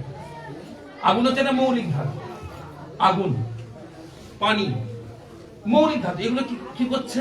একটা মৌলিক জিনিস, মৌলিক একটা এক্সিস্টেন্স। অনেকে তার ইবাদত করছে। যেমন ভাবে মানুষের দেহ কি? তার মধ্যে পানিও আছে, তার মধ্যে অন্যান্য মিনারেলস আছে, সবকিছু। এটা যৌগিক। গাছ যৌগিক, মাটি যৌগিক, কিন্তু আগুন যৌগিক নয়, আগুন মৌলিক। এর মধ্যে অন্য কিছু নেই, আগুন শুধুমাত্র আগুনই, তাই না? তো আগুনের ইবাদত করছে একটা শ্রেণী, তো তারা হচ্ছে কারা? মাজুসিরা। আবার আমি এতক্ষণ কি বললাম? যারা দুনিয়াবি বস্তুর ইবাদত করে। আবার কেউ আসমানি বস্তুর ইবাদত করে, যেমন চাঁদ তারার ইবাদত করে, এটা একটা শ্রেণী আছে। ঠিক আছে। আবার তিনি বলছেন, যেমন ধরনের নুহসি বলে একটা ধর্ম আছে, সাবিয়া বলে একটা ধর্ম আছে, মুনাজ্জাম বলে একটা ধর্ম আছে। এরা সব কি করে? এরা সব আসমানের চাঁদ, তারা, সূর্য এগুলো ইবাদত করে। আচ্ছা, আবার একটা শ্রেণী আছে যারা কোনো দেহের ইবাদত করে না, যার ইবাদত করে তার কোনো দেহ নেই, তার ইবাদত করে। যেমন একটা শ্রেণী আছে, তারা কি বলে? তারা বলে যে দুনিয়াতে যা কিছু আছে এই সবকিছু নেগেটিভ আর পজিটিভের কারণে হচ্ছে। এটাও কিন্তু একটা ধর্ম, নেগেটিভ আর পজিটিভ। যেমন এই ধর্মটাকে বলা হয় ডুয়ালিজম। এটা একটা ধর্ম আছে, কি বলা হয়? ডুয়ালিজম। এই ডুয়ালিজমের বিখ্যাত একটা ধর্ম হচ্ছে জরাথুস্ট্রীয় ধর্ম। জরাথুস্ট্র বলে পারস্যে একজন ব্যক্তি ছিলেন। হ্যাঁ, তিনি বলতেন যে পৃথিবীতে দুটো পাওয়ার আছে, দুটো পাওয়ার আছে।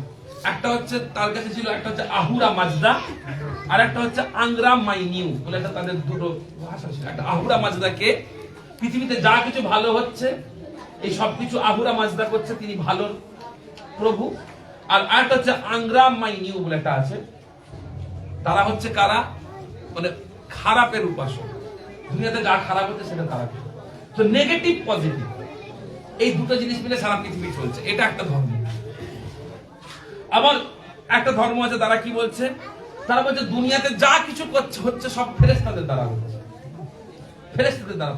পানি ফেরেশতার জন্য হচ্ছে, গাছ ফেরেশতারা করছে, সূর্য চন্দ্র ফেরেশতারার কাজ করছে এখানে। তো সুতরাং তারা ফেরেশতাদের ইবাদত করে। এটা একটা শ্রেণীর মুশরিক। আচ্ছা, আবার একটা শ্রেণীর মুশরিক আছে যারা বলছেন, যেটা একটু আগে জরাথুস্ট্রিয়ানিজমের ব্যাপারে বললাম, যে একটা ভালো দেবতা আছে, একটা খারাপ দেবতা আছে, একটা ভালো প্রভু আছে, একটা খারাপ প্রভু আছে। ভালো প্রভুরা ভালো কাজগুলো করছে, খারাপ প্রভুরা খারাপ কাজগুলো করছে। তো আমি এতক্ষণ ধরে আপনাদের কাছে মুশরিকদের লিস্ট দিলাম। তো এতগুলো শিরকের জায়গা আছে। কেউ মানুষের ইবাদত করতে পারে, কেউ পশুর ইবাদত করতে পারে, কেউ গাছের ইবাদত করতে পারে, কেউ কোনো ধাতুর কোনো বস্তুর ইবাদত করতে পারে। আবার বস্তুর ইবাদত করলে কেউ মৌলিক বস্তুর ইবাদত করতে পারে, কেউ যৌগিক বস্তুর ইবাদত করতে পারে। আবার কেউ কোনো বস্তুর ইবাদত করলো না, সে কোনো ধারণার ইবাদত করলো, নেগেটিভ পজিটিভ। কেউ ফেরেশতার ইবাদত করলো, কেউ বললো না দুনিয়াতে যা কিছু হচ্ছে ডুয়ালিজম, দুটো গড আছে। হ্যাঁ, একটা হচ্ছে ভালো গড, একটা হচ্ছে খারাপ গড। এই সবগুলোই হলো শিরক, এই সবগুলোই শিরক। একজন মুসলমান যখন এতগুলো শিরকের রাস্তা থেকে বেরিয়ে বলল ইয়াকা না'বুদু, আমরা শুধুমাত্র আপনার ইবাদত করি, তার মানে এই কথা বলার মাধ্যমে সে এতগুলো শিরককে অস্বীকার করল। আপনি যখন বললেন ইয়াকা না'বুদু, আমি আল্লাহ আপনার ইবাদত করি, তার মানে কি? আপনি এতগুলো শিরককে অস্বীকার করলেন। এই জন্য ইমাম ফখরুদ্দিন রাজি রাহমাতুল্লাহি আলাইহি বলছেন, একজন মানুষ যখন এতগুলো জায়গা থেকে বেরিয়ে ওয়া আম্মাল্লাযীনা আসররু আলা তাওহীদি ওয়া আবতালু আল কওলা বিশুরাকা'i ওয়াল আজদাদি ওয়া লাম ইয়াবুদু ইল্লাল্লাহ, একজন মানুষ যখন এত শিরকের রাস্তা থেকে বের হয়ে বলল আল্লাহ শুধুমাত্র আপনার ইবাদত করি এবং আপনার সামনে নিজেকে ঝুঁকিয়ে দিই, তখন ফালা জামামা লাম ইয়াবুদু ইল্লাল্লাহ ওয়া লাম ইস্তাঈনু ইল্লা বিল্লাহ, এই যে কথাগুলো তারা বলল, ফাকানা কওলুহু ইয়্যাকা না'বুদু ওয়া ইয়্যাকা নাস্তাঈন কাইমান মুকামা কওলিহি লা ইলাহা ইল্লাল্লাহ। সেজন্য কেউ যখন নামাজে ইয়্যাকা না'বুদু ওয়া ইয়্যাকা নাস্তাঈন বলল, পক্ষান্তরে সে আসলে লা ইলাহা ইল্লাল্লাহ বলে স্বীকার করল। অর্থাৎ কেউ যদি ইয়্যাকা না'বুদু ওয়া ইয়্যাকা নাস্তাঈন বলে, এটা আসলে তার ঈমানেরই বহিঃপ্রকাশ, এটা আসলে তার ঈমানেরই বহিঃপ্রকাশ। এটা একটা দিক। আপনাদের বিরক্ত লাগছে না? দ্বিতীয় একটা পয়েন্ট আমি আপনাদেরকে বললাম। এখানে খুব সুন্দর দুটো প্রশ্ন ইমাম ফখরুদ্দিন রাজি রাহমাতুল্লাহ আলোচনা করেছেন। একটা আলোচনা কি? আমরা নামাজের মধ্যে বলছি ইহদিনাস সিরাতাল মুস্তাকিম, বলছি না? আল্লাহ আপনি আমাদেরকে সিরাতুল মুস্তাকিমের পথে হেদায়েত দান করেন। ইমাম ফখরুদ্দিন রাজি রাহমাতুল্লাহ একটা প্রশ্ন জিজ্ঞেস করেছেন, বলছেন আল মুসাল্লি লা বুদ্দা আন ইয়াকুনা মুমিনা, একজন ব্যক্তি কখন নামাজ পড়ে? সে মুমিন বলে নামাজ পড়ে। কাফের তো নামাজ পড়বে না, পড়ে কি? কাফের নামাজ পড়ে? পড়ে না। মুশরিক নামাজ পড়ে? পড়ে না। নামাজ পড়ে কে? মুমিন নামাজ পড়ে। তারপরে বলছেন ওয়া কুল্লু মুমিনিন মুহতাদ, প্রত্যেকটা মুমিনই হচ্ছে হেদায়েত প্রাপ্ত। প্রত্যেকটা মুমিন কি? হেদায়েত প্রাপ্ত। এখন আল্লাহ রাব্বুল আলামিন আমাদেরকে বলছেন কি যে তোমরা নামাজের মধ্যে বলো ইহদিনাস সিরাতাল মুস্তাকিম। এখন কথা হচ্ছে নামাজি মানে মুমিন, আর মুমিন মানেই হেদায়েত প্রাপ্ত। সুতরাং যারা নামাজ পড়ছে তারা হেদায়েত প্রাপ্ত। মুমিন মানে নামাজ কারা পড়ে, লজিক কি বলছে, মুমিন নামাজ পড়ে, আর মুমিন মানে কি হেদায়েত প্রাপ্ত। তাহলে যারা নামাজি তারাই হেদায়েত প্রাপ্ত। এখন নামাজে দাঁড়িয়ে আপনি বলছেন যে ইহদিনাস সিরাতাল মুস্তাকিম, তো ফাইদা ক্বালা ইহদিনা কানা জারিয়ান মাজরা আন ইয়াকুনা মান হাসালাত লাহুল হিদায়াতু ফাইন্নাহু ইয়াতলুবুল হিদায়াত।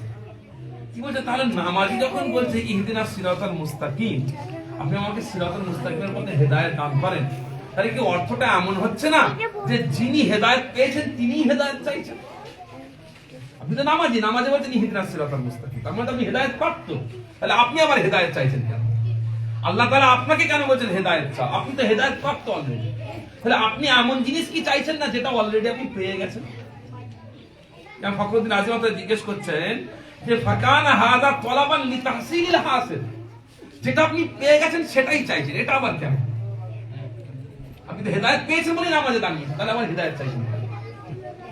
এর অর্থ কি? ইমাম ফখরুদ্দিন রাজি মাত্র অনেকগুলো কারণ দেখিয়েছেন, আমি এর মধ্যে তিনটে কারণ আপনাদের তিনটে কারণ। নাম্বার 1, তিনি বলছেন আল মুরাদ মিনহু সিরাতুল আউয়ালিনা ফি তাহাম্মুলিল মাশাকিল আযীমাতি লিআজলি মারদাতিল্লাহ। হ্যাঁ, অবশ্যই আমরা হেদায়েত পেয়েছি, আমরা হেদায়েত পেয়ে গেছি, আমরা হেদায়েতের রাস্তায় আছি। কিন্তু ব্যাপার হলো এই আয়াতের মধ্যে আমরা বোঝাতে চাইছি যেভাবে আমাদের সালফে সালেহিনগণ, নবীগণ, শহীদগণ, সিদ্দিকগণ, সালেহগণ তারা হেদায়েত আল্লাহ তাআলাকে রাজি করার জন্য কষ্ট করেছেন, মেহনত করেছেন, ঈমানের অনেক উচ্চ মাকামে পৌঁছেছেন। এখানে ইহদিনাস সিরাতাল মুস্তাকিম বলতে হেদায়েতের প্রাথমিক পর্যায়ে নয়, বরং হেদায়েতের চূড়ান্ত পর্যায়ে পৌঁছেছেন। এখানে আমরা বলছি কি ইহদিনাস সিরাতাল মুস্তাকিম, আল্লাহ আপনি আমাদেরকে সিরাতুল মুস্তাকিমের পথ দেখান। এর অর্থ হলো হেদায়েতের প্রাথমিক রূপটা নয়, বরং চরম পর্যায়ে যেখানে নবী, সিদ্দিক, শুহাদা, সালেহীরা আছেন, হেদায়েতের সেই পর্যায়টা লাভ করার জন্য আমরা আল্লাহর কাছে চাই। কারণ এমনি বেসিক হেদায়েত তো আমরা পেয়ে গেছি বলে নামাজ পড়ছি। এখন আমরা এই আয়াতের মধ্যে বলতে চাইছি যে আল্লাহ হেদায়েতের চূড়ান্ত মাকামটা আমাদেরকে দান করেন। এরপর আরেকটা কথা তিনি বলছেন কি, আন্নাল উলামা বায়ানু আন্না ফি কুল্লি খুলুকিন মিনাল আখলাকি তরাফাই তাফরীত ওয়া ইফরাত। আমরা জীবনে যা কিছু করি এটা দুটো দিক আছে, একটা হচ্ছে আল ইফরাত আর তাফরীত, বাড়াবাড়ি আর ছাড়াছাড়ি। এই দুটোই খারাপ, এই দুটোই খারাপ। উদাহরণ দিই, আপনি সারাদিন মসজিদে বসে, মসজিদে যাওয়া ভালো কাজ তো, ইবাদত করা ভালো কাজ, নিঃসন্দেহে সব থেকে ভালো কাজ, কিন্তু আপনি সারাদিন মসজিদে পড়ে আছেন, সংসার দেখছেন না, পরিবার দেখছেন না, বাড়ি মানুষের খাওয়া দাওয়া হচ্ছে কি দেখছেন না, সারাদিন আপনি থেকে বলছেন লা ইলাহা ইল্লাল্লাহ, লা ইলাহা ইল্লাল্লাহ, লা ইলাহা ইল্লাল্লাহ, নামাজ পড়ছেন, ফরজের পর সুন্নাত, সুন্নাতের পর নফল, নফলের পর আরো নফল, সারাদিন নামাজ পড়ছেন, আপনার সংসার দেখছেন, এটা একটা দিক। আবার আপনি সারাদিন দুনিয়াদারি করছেন, আপনি মসজিদের মুখ দেখছেন, এটা একটা দিক। এখন যিনি সারাদিন মসজিদে পড়ে আছেন, সংসার দেখছেন না, পরিবার দেখছেন না, ফ্যামিলি দেখছেন না, স্ত্রীকে দেখছেন না, ছেলেকে দেখছেন না, তিনি বাড়াবাড়ি করছেন। আর যিনি সারাদিন দুনিয়াদারি নিয়ে পড়ে আছেন, আল্লাহর ইবাদত বান্দেগীর দিকে মনোযোগ দিচ্ছেন না, তিনি ছাড়াছাড়িতে পড়ে আছেন। এই দুটো জিনিস কি? এই দুটো জিনিসই হলো ইমাম ফখরুদ্দিন রাজি রাহমাতুল্লাহ আলাইহি বললেন, এই দুটো জিনিস অহুমা মাজমুমানি, এই দুটো জিনিসই অপছন্দনীয়, এই দুটো জিনিসই অপছন্দনীয়। ওয়াল হাক্কু ওয়াল ওয়াসত, ভালো জিনিস হচ্ছে এই দুটোর মাঝখানে থাকা, মধ্যম পন্থা অবলম্বন। তার কারণ আল্লাহ তাআলা বলেন ওয়া কাযালিকা জাআলনাকুম উম্মাতাও ওয়াসাতা, হে উম্মতে মুহাম্মাদী সাল্লাল্লাহু আলাইহি সাল্লাম, আমি তোমাদেরকে মধ্যমবর্তী, মধ্যমপন্থী উম্মত বানিয়েছি। আমরা কি মধ্যমপন্থী উম্মত? আপনি শুনলে অবাক হবেন, এর আগে উম্মত কিছু কিছু উম্মত এক্সট্রিম লেভেলে ছিল। যেমন ধরেন হযরতে মুসা আলাইহিস সালামের উম্মত, তাদের শরীরে কোথাও নাপাক লাগলে, তাদের শরীরে কোথাও নাপাক লাগলে সেই জায়গাটা কেটে বাদ দিল, জানেন? আচ্ছা, ইহুদিরা গোস্ত খায় জানেন তো? ইহুদিরা গোস্ত খায়, কিন্তু তাদের গোস্ত কি বলতো? কোষার করতে হয়। কোষার মানে, কোষার মানে হচ্ছে যে তাদের গোস্তকে সেদ্ধ করে গোস্তের ভেতরে চর্বিটা ফেলে দিয়ে শুধু গোস্ত খায়। দেখি এক্সট্রিম লেভেলের, তাই। আবার আপনি খ্রিস্টানদের দেখেন, খ্রিস্টানদের জন্য কিন্তু তাদের সময় তাদের শরিয়াতে মদ খাওয়াটা নাজায়েজ ছিল না। খ্রিস্টানদের কাছে তাদের শরিয়াতে মদ খাওয়াটা কি নাজায়েজ ছিল না। তো এটা ছাড়া ছাড়া যে মদের মতো জিনিসকে তাদের জন্য কি করা হয়েছে? ছাড় দেওয়া হয়েছে। কিন্তু আল্লাহ তাআলা দেখেন উম্মাতা ওয়াসাতা করেছে আমাদেরকে, খুব চূড়ান্ত পর্যায়ে। না নাপাক লাগলে কেটে বাদ দাও, আদেশ হয়েছে আমাদের উপরে। গোস্ত খাবে, চর্বি খেতে পারবে না, আদেশ হয়েছে আমাদের উপরে। আবার তোমরা মদ পান করো, শুয়োরের গোস্ত খাও, এটা আদেশ হয়েছে না। তাহলে আল্লাহ রাব্বুল আলামিন আমাদেরকে বাড়াবাড়ি এবং ছাড়াছাড়ির মাঝখানে রেখেছেন, উম্মাতা ওয়াসাতা, মধ্যবর্তী উম্মত। তো এই যে মধ্যবর্তী উম্মত আল্লাহ তাআলা করেছেন, সেই জন্য আমাদেরও কাজ হলো মধ্যম পন্থা অবলম্বন করা। সব ক্ষেত্রে বাড়াবাড়িও করব না, ছাড়াছাড়িও করব না। তাই আমরা যখন বলছি আল্লাহ আপনি আমাদেরকে হেদায়েত দান করেন, এর অর্থ কি? এর অর্থ হলো যে আমরা আমাদের আমলের ক্ষেত্রে, পয়সা উপার্জনের ক্ষেত্রে, সুখ দুঃখের ক্ষেত্রে, রাগের ক্ষেত্রে, হাসি ঠাট্টার ক্ষেত্রে, এই প্রত্যেকটা ক্ষেত্রে আমরা কি করব? ফাল মুমিনু ইয়াতলুবু মিনাল্লাহি তাআলা আইয়াহদিয়াহু ইলা সিরাতিল মুস্তাকিম আল্লাযী হুয়াল ওয়াসতু বাইনা তরাফাইল ইফরাতি ওয়াত তাফরীদ। একজন মুমিন তার জীবনের প্রত্যেকটা ক্ষেত্রে আল্লাহ তাআলার কাছে দোয়া প্রার্থনা করবে যে আল্লাহ আপনি আমাদেরকে ভালো এবং খারাপ, বাড়াবাড়ি এবং ছাড়াছাড়ি, এই দুটোর মাঝখানে, বাড়াবাড়ি এবং ছাড়াছাড়ি এই দুটোর মাঝখানে আল্লাহ তাআলা আপনি আমাদেরকে মধ্যমপন্থী জায়গায় রাখেন। এখানে সিরাতুল মুস্তাকিম হলো মধ্যমপন্থী জায়গায় থাকা, যেটা আমরা আল্লাহ তাআলার কাছে চাই। ঠিক আছে? তৃতীয় কারণ একটা বলেছেন, এই কারণটা বলে আমি পরে আলোচনায় যাব। সেটা হলো যে আমরা আল্লাহ রাব্বুল আলামিনকে চিনি। বাচ্চারা আবার কথা হচ্ছে কিন্তু, বাচ্চারা একটু আসতে, বাচ্চারা একটু আসতে, একটু আসতে, জি একটু আসতে, জি যারে হাজিরিন। আরেকটা বিষয় হলো আমরা আল্লাহ রাব্বুল আলামিনকে চিনি, আল্লাহ তাআলাকে আমরা চিনি, এটাই তো হেদায়েত। আল্লাহ তাআলাকে চেনা, মারিফাতুল্লাহ, হেদায়েত। কিন্তু আল্লাহ রাব্বুল আলামিনকে সাহাবারা যেভাবে চিনতেন সেভাবে চিনেছি? আবার কথা, বাচ্চারা একটু আসতে, একটু আসতে, একটু আসতে। ঘরে যারা আছেন একটু মানা করেন, পিছনের দিকে যারা আছে একটু মানা করেন বাচ্চাদেরকে, জি মানা করেন।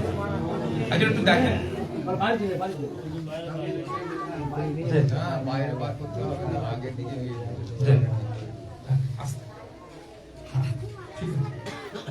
প্রিয় হাজিরিন, যেভাবে আল্লাহর নবী পাক সাল্লাল্লাহু আলাইহি ওয়াসাল্লাম, সাহাবায়ে কেরাম, তাবেঈন, বড় বড় বুজুর্গানে দ্বীন যেভাবে আল্লাহ তাআলাকে চিনেছেন, সেভাবে কি আমরা চিনেছি? আচ্ছা, কোন জিনিসটার কারণে তারা আল্লাহকে বেশি চিনেছেন, আমরা আল্লাহ তাআলাকে কম চিনেছি? কোন জিনিসটার কারণে? এটা হলো আন্নাল মুমিনা ইদা আরাফাল্লাহ বিদালিলিন ওয়াহিদিন। একজন মুমিন আল্লাহ তাআলাকে একটা দলিলে চিনেছে, একটা দিক থেকে আল্লাহ তাআলাকে চিনেছে। দেখে যে একটা দলিল আছে, সেটা হচ্ছে কি? উদাহরণ দিই, আপনি আল্লাহ তাআলাকে চিনেছেন কেন? আপনার কাছে একজন মুসলমান বলেছে আল্লাহ তাআলা আছেন। একজন মুসলমান নয়, কোটি কোটি মুসলমান বলছে। আপনি চিন্তা করছেন কোটি কোটি মুসলমান ভুল কথা বলছে, এটা একটা দলিল। কোটি কোটি মুসলমান ভুল কথা বলছে, কোটি কোটি মানুষ ভুল, আমি ঠিক না, এটা হতে পারে না। এতজন মিলে যখন বলছে তাহলে নিশ্চয়ই আল্লাহ তাআলা আছেন, এটা একটা দলিল। দ্বিতীয়, আপনি দেখছেন আল্লাহ কোরআনও বলছে আল্লাহ তাআলা আছেন। আপনি জানেন কি কোরআন হচ্ছে মহাসত্যবাণী। আপনি যখন দেখছেন আচ্ছা কোরআনও বলছে, ঠিক আছে তাহলে আল্লাহ তাআলা আছেন, এটা একটা দলিল। তো আপনার কাছে এইভাবে একটা, দুটো, তিনটা দলিল জড়ো হয়েছে। কিন্তু একজন নবীর কাছে, একজন সাহাবার কাছে, একজন তাবেঈর কাছে আল্লাহ রাব্বুল আলামিনের মারিফাতের, কারো কাছে 10টা, কারো কাছে 15টা, কারো কাছে 20টা, কারো কাছে 100, কারো কাছে 150 দলিল আছে। তো আমরা যখন বলছি আল্লাহ আপনি আমাদেরকে সিরাতুল মুস্তাকিমের পথ দেখান, এর একটা অর্থ এটাও যে আল্লাহ রাব্বুল আলামিন আপনি আমাদেরকে সিরাতুল মুস্তাকিমের বা আপনার মারিফাতের অনেকগুলো দলিল দেখান। আপনার মারিফাতের অনেকগুলো দলিল দেখান। তার কারণ যত বেশি দলিল পাবো তত বেশি ঈমান মজবুত হবে, তত বেশি ঈমান মজবুত হবে। তাই আমরা হেদায়েত পাওয়ার পরেও হেদায়েত চাওয়ার অর্থ হলো হেদায়েতের আরো অনেকগুলো দলিল আমাদেরকে দেখান যাতে আমাদের ঈমান মজবুত হয়। কথা বুঝতে পারছেন? আচ্ছা, এবারে শেষ আরেকটা প্রসঙ্গ আমি আপনাদের প্রশ্ন নিয়ে আসি। সেটা হলো কি? সেটা হলো এখানে আমরা বলছি ইহদিনাস সিরাতাল মুস্তাকিম, আমাদেরকে সিরাতুল মুস্তাকিমের পথ দেখান। কিন্তু আমরা তো আল্লাহ তাআলা তো এটাও শেখাতে পারতেন যে তুমি বলো আল্লাহ আমাকে সিরাতুল মুস্তাকিমের পথ, আমাদের কেন প্লুরাল, অর্থাৎ প্লুরাল শব্দ ব্যবহার করা হয়েছে এখানে। ইহদিনা, আমাদেরকে সিরাতুল মুস্তাকিমের পথ দেখান, তাই না? তো এখন প্রশ্ন হচ্ছে ইহদিনী কেন আমরা বললাম? কিছু বলুন না।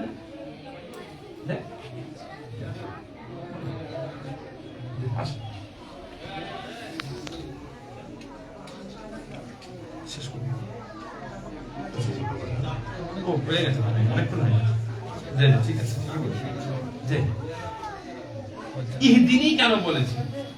বলছে না ইহদিনা কেন বলছে, এটা বলে শেষ করব।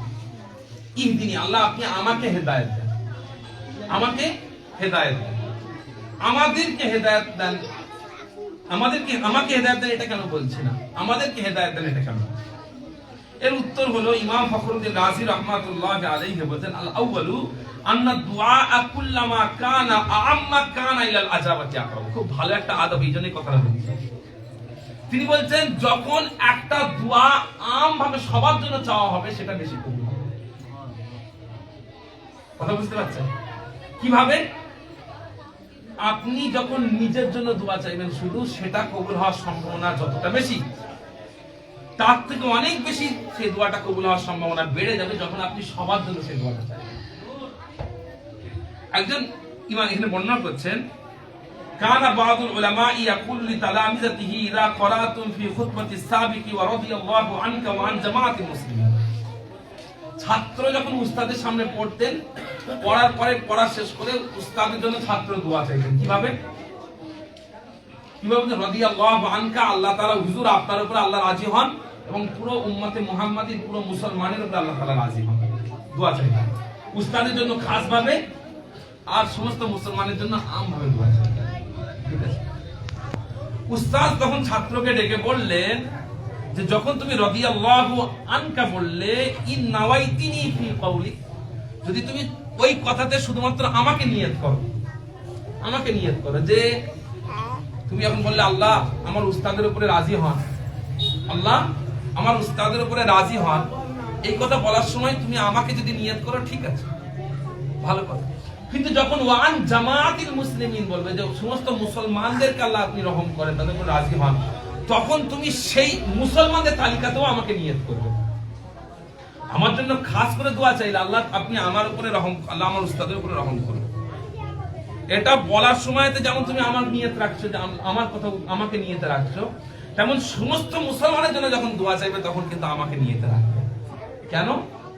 তার কারণ তিনি বলে দিলেন যে যখন লিআন্না কাওলাহু রাদিয়াল্লাহু আনহু তাখসিসুন ফি দুআই ফায়াজুজু আল্লাহ ইকবাল, যখন তুমি বললে আল্লাহ আমার উস্তাদের উপর আপনি রাজি হন, তখন তুমি আমাকে খাস করলে, আল্লাহ তাআলা চাইলে এটাকে কবুল নাও করতে পারেন। কিন্তু মুসলমানদের মধ্যে এমন একটা শ্রেণী আছেন, ও আম্মা কাউলুহু আন জামাআতিল মুসলিমিন ফালা বুদ্দা ইয়াকুনা মিনাল মুসলিমিনা মান ইয়াস্তাহিকুল ইজাবাত। কিন্তু মুসলমানদের জন্য যখন দোয়া চাইছো, মুসলমানদের মধ্যে কেউ না কেউ এমন আছেন যার জন্য আল্লাহ তাআলা রাজি হওয়াটা আবশ্যক, আল্লাহ তাআলা রাজি হবেন এটাই স্বাভাবিক।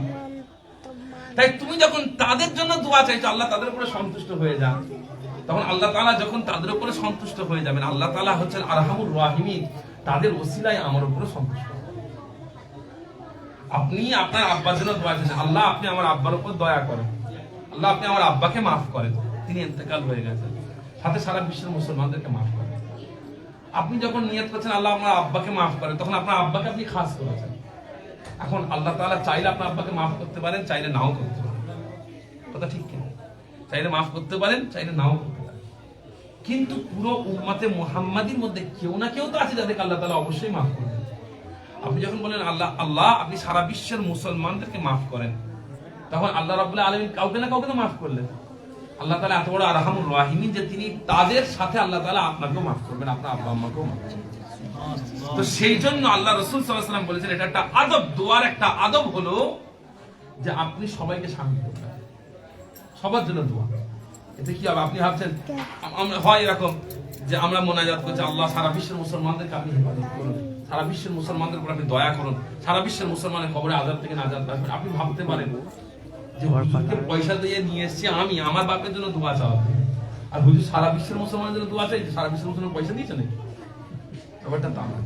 ব্যাপারটা হচ্ছে সারা বিশ্বের মুসলমানের জন্য দোয়া এই জন্য চাওয়া হচ্ছে যাতে সারা বিশ্বের মুসলমানের সাথে আপনার আব্বা মাফ হবে। এখন যদি শুধু আপনার আব্বাকে খাস করা হয়, হতে পারে আল্লাহ তাআলা মাফ করবেন, হতে পারে নাও করবেন।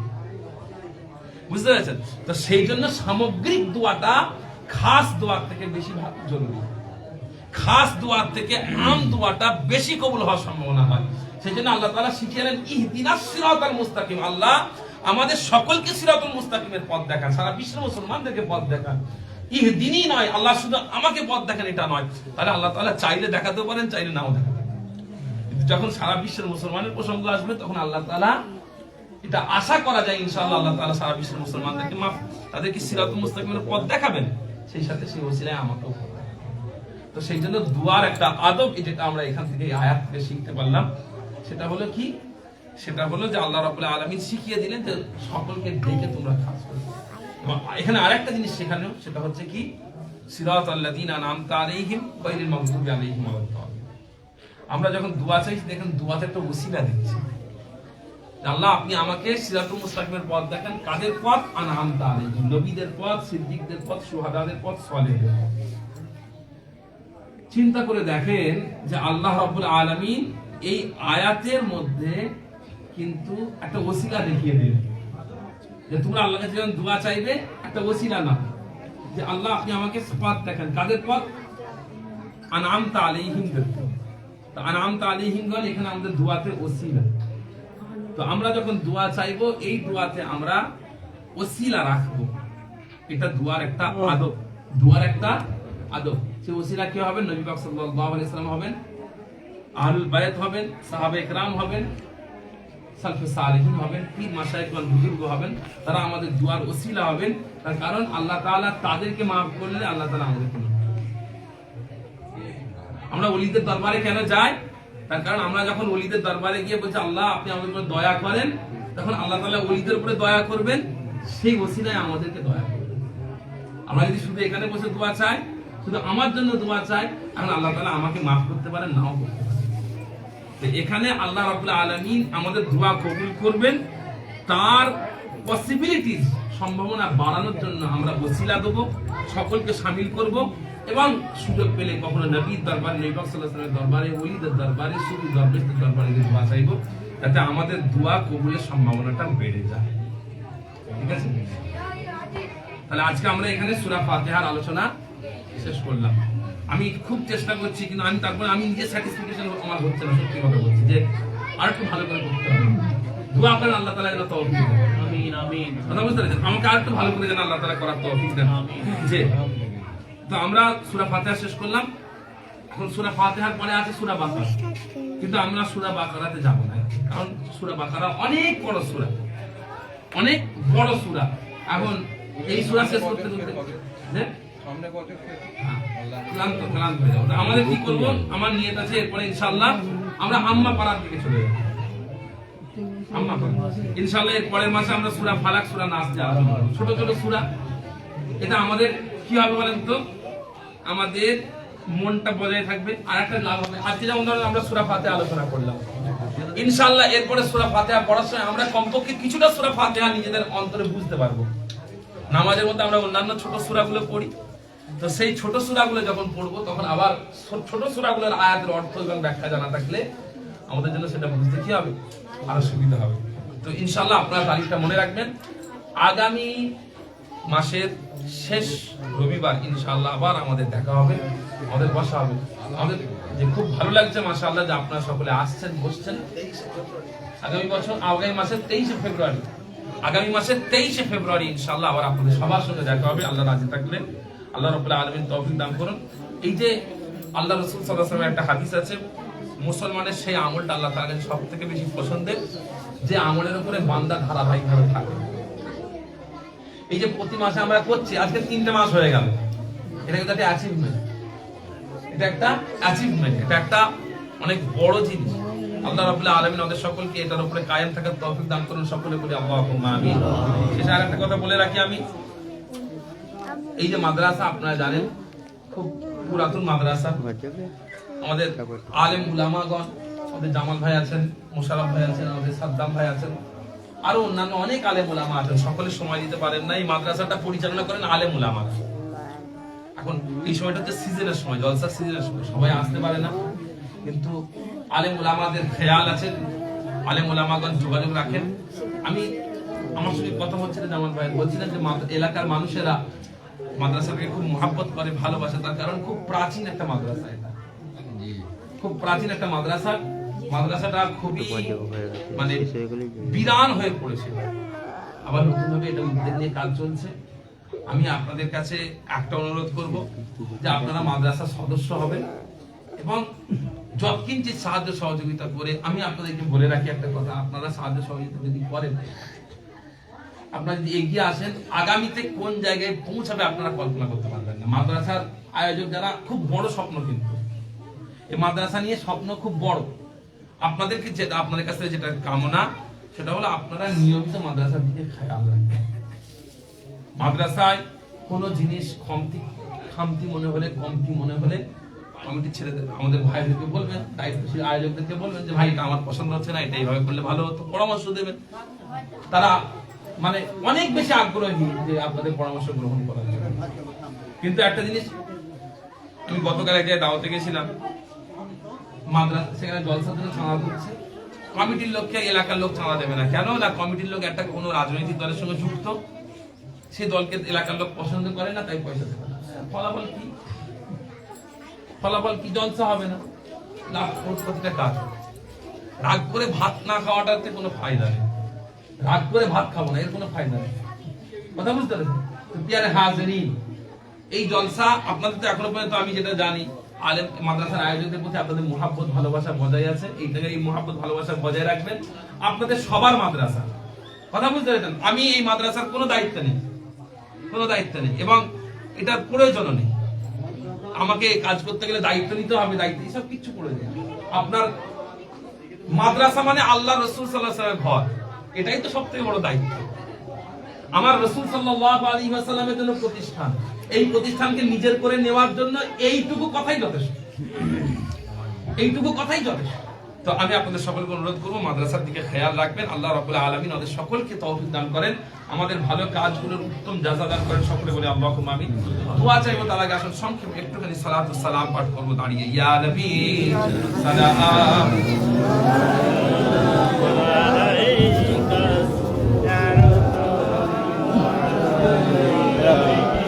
ইয়া হাবিব সালাম আলাইকা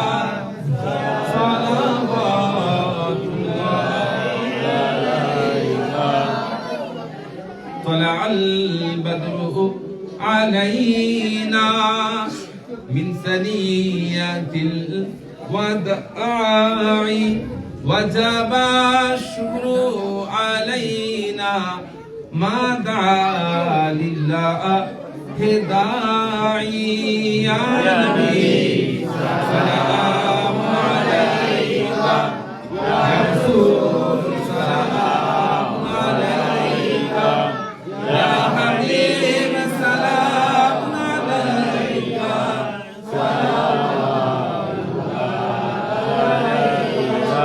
أيها المختار فينا جئتنا بالأمر المطاع جئت شرفت المدينة مرحبا يا خير داعي يا نبي سلام عليك يا رسول سلام عليك يا حبيب سلام عليك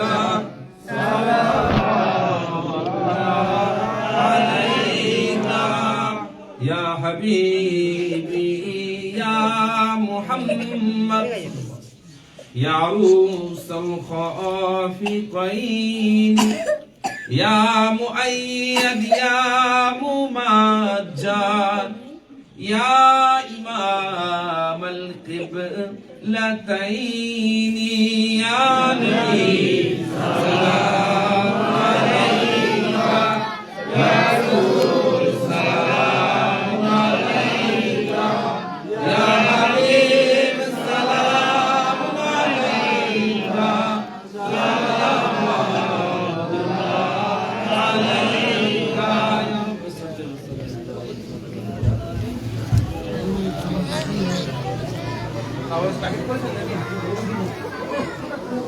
সকলে মিলে আলাগাল উলা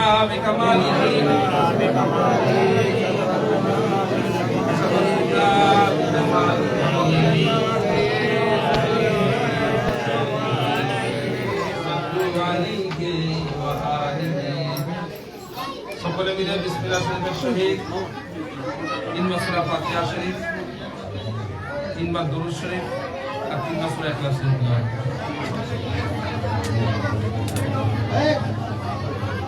আর তাবারকটা সবাই পৌঁছে দেন সকলে তাবারকটা সকলের কাছে পৌঁছে দেন মাঝখানটা একটু ফাঁকা করে দেন যেতে আসতে সুবিধা হবে মাঝখানটা একটু ফাঁকা করে দেন আসার জন্য সুবিধা হবে মাঝখানটা একটু ফাঁকা করে দেন হ্যাঁ মাঝখানটা রেখে দেন একটু জায়গাটা সামনে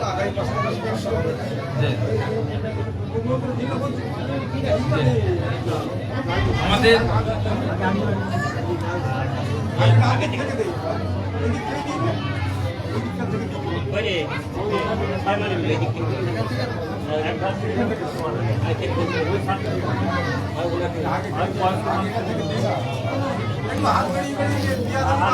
বিরিয়ানি বলেছেন নাকি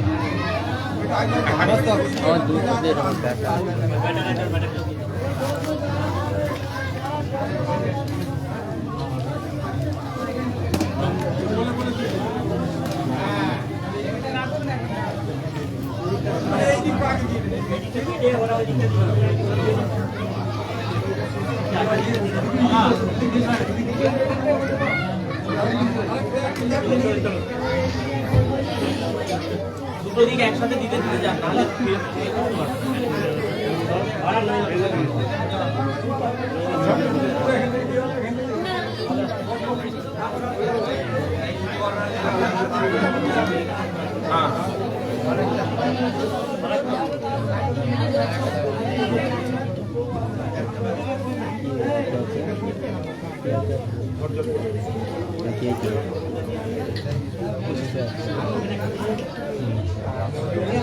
No.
হ্যাঁ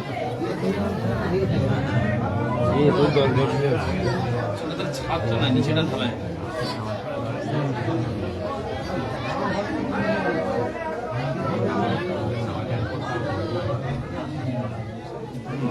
সেটাই ভাবছিলাম।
চলে যাচ্ছে নাকি চলে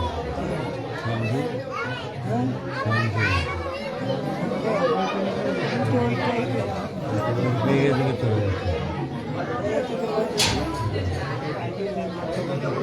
আসল জিনিস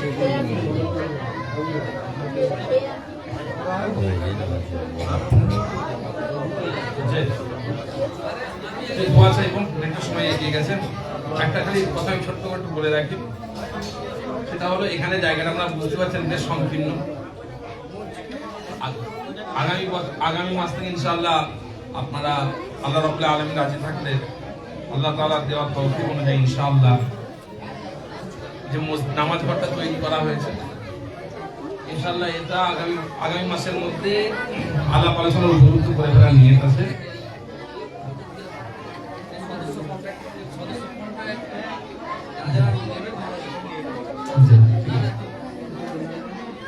আমাদের দেওয়ার থেকে আমরা কি বলছে চাইলে দেওয়া হচ্ছে না, সবাই তো সদস্য।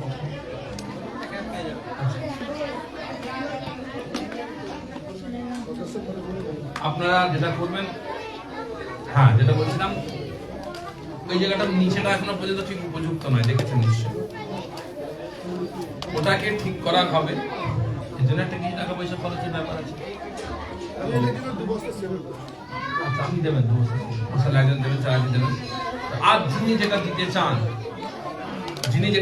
কেউ সিমেন্টের পয়সা, কেউ পাথরের পয়সা, কেউ বালির পয়সা, আপনারা একটু এগিয়ে আসবেন মাদ্রাসার জন্য। এই যেটা মসজিদ, এটা নামাজ ঘর হবে, তো এটা এক প্রকার মসজিদের দানের মধ্যে, এটা নিচেটা একটুখানি করা হবে। আপনারা প্রত্যেকেই চেষ্টা করবেন কিছু না কিছু করে শরীর হওয়া। আমি এটা কালেকশন করছি না, দোয়া আসুন আমরা সকলে মিলে আল্লাহ রাব্বুল আলামিনের কাছে হাত উত্তোলন করে দোয়া চাই। আল্লাহুম্মা আমিন। আলহামদুলিল্লাহি রাব্বিল আলামিন ওয়াল আখিরাতু লিল মুত্তাকিন ওয়াস সালাতু ওয়াস সালামু আলা রাসূলিহিন নাবিয়্যিল কারীম। ربنا تقبل منا انك انت السميع العليم وتب علينا انك انت التواب الرحيم. ربنا هب لنا من ازواجنا وذرياتنا قرة اعين واجعلنا للمتقين اماما. اللهم انا نسالك خيرا وعافية وسلامة في الدنيا والاخرة ونعوذ بك من كل شر ومن شرور انفسنا ومن سيئات اعمالنا. لا تقنطوا من رحمة الله إن الله يغفر الذنوب جميعا إنه هو الغفور الرحيم.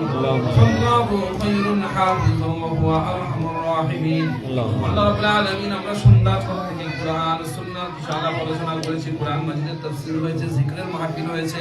আল্লাহ। আল্লাহ রাব্বুল আলামিন আমাদের এই মাহফিলকে এই জিকিরকে কবুল করে নেন। আমিন। আল্লাহ রাব্বুল আলামিন এখানে হাজির হওয়ার পূর্বে আমরা বহু গুনাহ করেছি, অন্যায় করেছি, জুলুম করেছি। আল্লাহ রাব্বুল আলামিন আল্লাহ তাআলা আমাদের গুনাহগুলোকে, অন্যায়গুলোকে আপনি মাফ করে দেন। আমিন। আল্লাহ তাআলা আমাদের এই আলাপ আলোচনার মধ্যে দিয়ে যদি কোনো সওয়াব দান করেন, এই সওয়াব সর্বাধিক আকায় নামদার ফকরে মওজুদাত সাইয়্যিদুল মুরসালিন রাহমাতুল আলামিন হযরত মুহাম্মদ মুস্তাফা আহমদ মুস্তাফা সাল্লাল্লাহু আলাইহি ওয়াসাল্লাম কদম মুবারক মুজলিন আল্লাহ তাআলা বুজুর্গ সিনা করে तमाम নবিয়্যিন সিদ্দিকীন শুহাদা সালিহিন ইমাম মুজতাহিদিন মুহাদ্দিসিন মুফাসসিরিন উলামায়ে মুতাকাদ্দিমিন উলামায়ে মুতাআখিরিন কুল মুমিনিন মুমিনাত মুসলিমিন মুসলিমাত সকলের রূপাকে সওয়াব গুলো পৌঁছে দিন। আমিন। রাব্বুল আলামিন এখানে আমরা যারা হাজির হয়েছি আমাদের সকলের পিতৃকুল মাতৃকুল যেখানে শুয়ে আছেন আল্লাহ আপনাদের সকলের রূপাকে সওয়াব পৌঁছে দিন। আমিন। আল্লাহ তাআলা যে গ্রামে এসে হাজির হয়েছে, গ্রামের আশপাশে যতগুলো কবরস্থান আছে সেখানে যারা আপনারা ইমান নিয়ে যারা শুয়ে আছেন আল্লাহ তাআলা আপনি তাদের সকলের রূপাকে সওয়াব পৌঁছে দিন। আল্লাহ রাব্বুল আলামিন এই মসজিদের জন্য যারা দান খয়রাত সাদাকাত করেন, এই মসজিদের জন্য যারা হাদিয়া পাঠান, তোহফা পাঠান, এই মসজিদের এই মাদ্রাসার দিকে যারা খেয়াল করেন, লক্ষ্য রাখেন, আল্লাহ রাব্বুল আলামিন আপনি প্রত্যেকের পরিবারের মাইয়াতদের রূপাকে সওয়াবটুকু পৌঁছে দিন। আমিন। আল্লাহ রাব্বুল আলামিন যারা যারা এই মাদ্রাসার দিকে লক্ষ্য রাখেন, খেয়াল রাখেন, এই তাফসীরুল কোরআনের দিকে লক্ষ্য রাখেন, খেয়াল রাখেন, আল্লাহ রাব্বুল আলামিন প্রত্যেকের আপনি ঈমান আমলে বরকত দান করেন, শরীরকে সুস্থ রাখেন। আল্লাহ তাআলা আমাদের প্রত্যেকের ঈমান আমলে বরকত দান করেন, আমাদের প্রত্যেকের শরীরকে সুস্থ রাখেন। আল্লাহ তাআলা আপনাদের জান মান হেফাজত করেন। আল্লাহ তাআলা আপনি আমাদের সকলের মনের নেক আশা, নেক ইচ্ছা, নেক তামান্না গুলোকে পূর্ণ করে নিন। আমিন। আল্লাহ রাব্বুল আলামিন আপনি আমাদের সকলকে ঈমানের সাথে আমলের সাথে দুনিয়ার খুশি থাকার তৌফিক দান করেন। আল্লাহ। আমাদের জন্য আপনি খুশি হবেন, আপনার হাবিব সাল্লাল্লাহু আলাইহি ওয়াসাল্লাম খুশি হবেন, সে বলে চলার তৌফিক দান করেন। আমিন। আল্লাহ রাব্বুল আলামিন আপনাদের সকলকে নেক বানান, পরহেজগার বানান, মুত্তাকি বানান।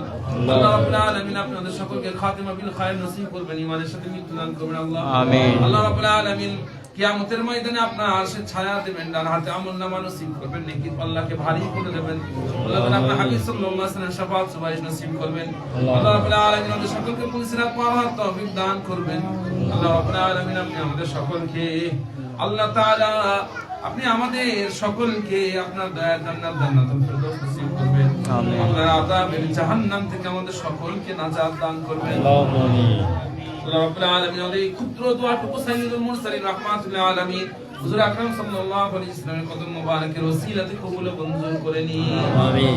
লা তাকনাতু মির রাহমাতিল্লাহ ইন্নাল্লাহা ইয়াগফিরু যুনুবা জামিআ ইন্নাহু হুয়াল গফুরুর রহিম। ওয়া সাল্লাল্লাহু তাআলা আলা খায়রি খালকিহি সাইয়্যিদিনা মুহাম্মাদিন ওয়া আলিহি ওয়া আসহাবিহি আজমাইন। আমিন। সুম্মা আমিন। বাক লা ইলাহা ইল্লাল্লাহ লা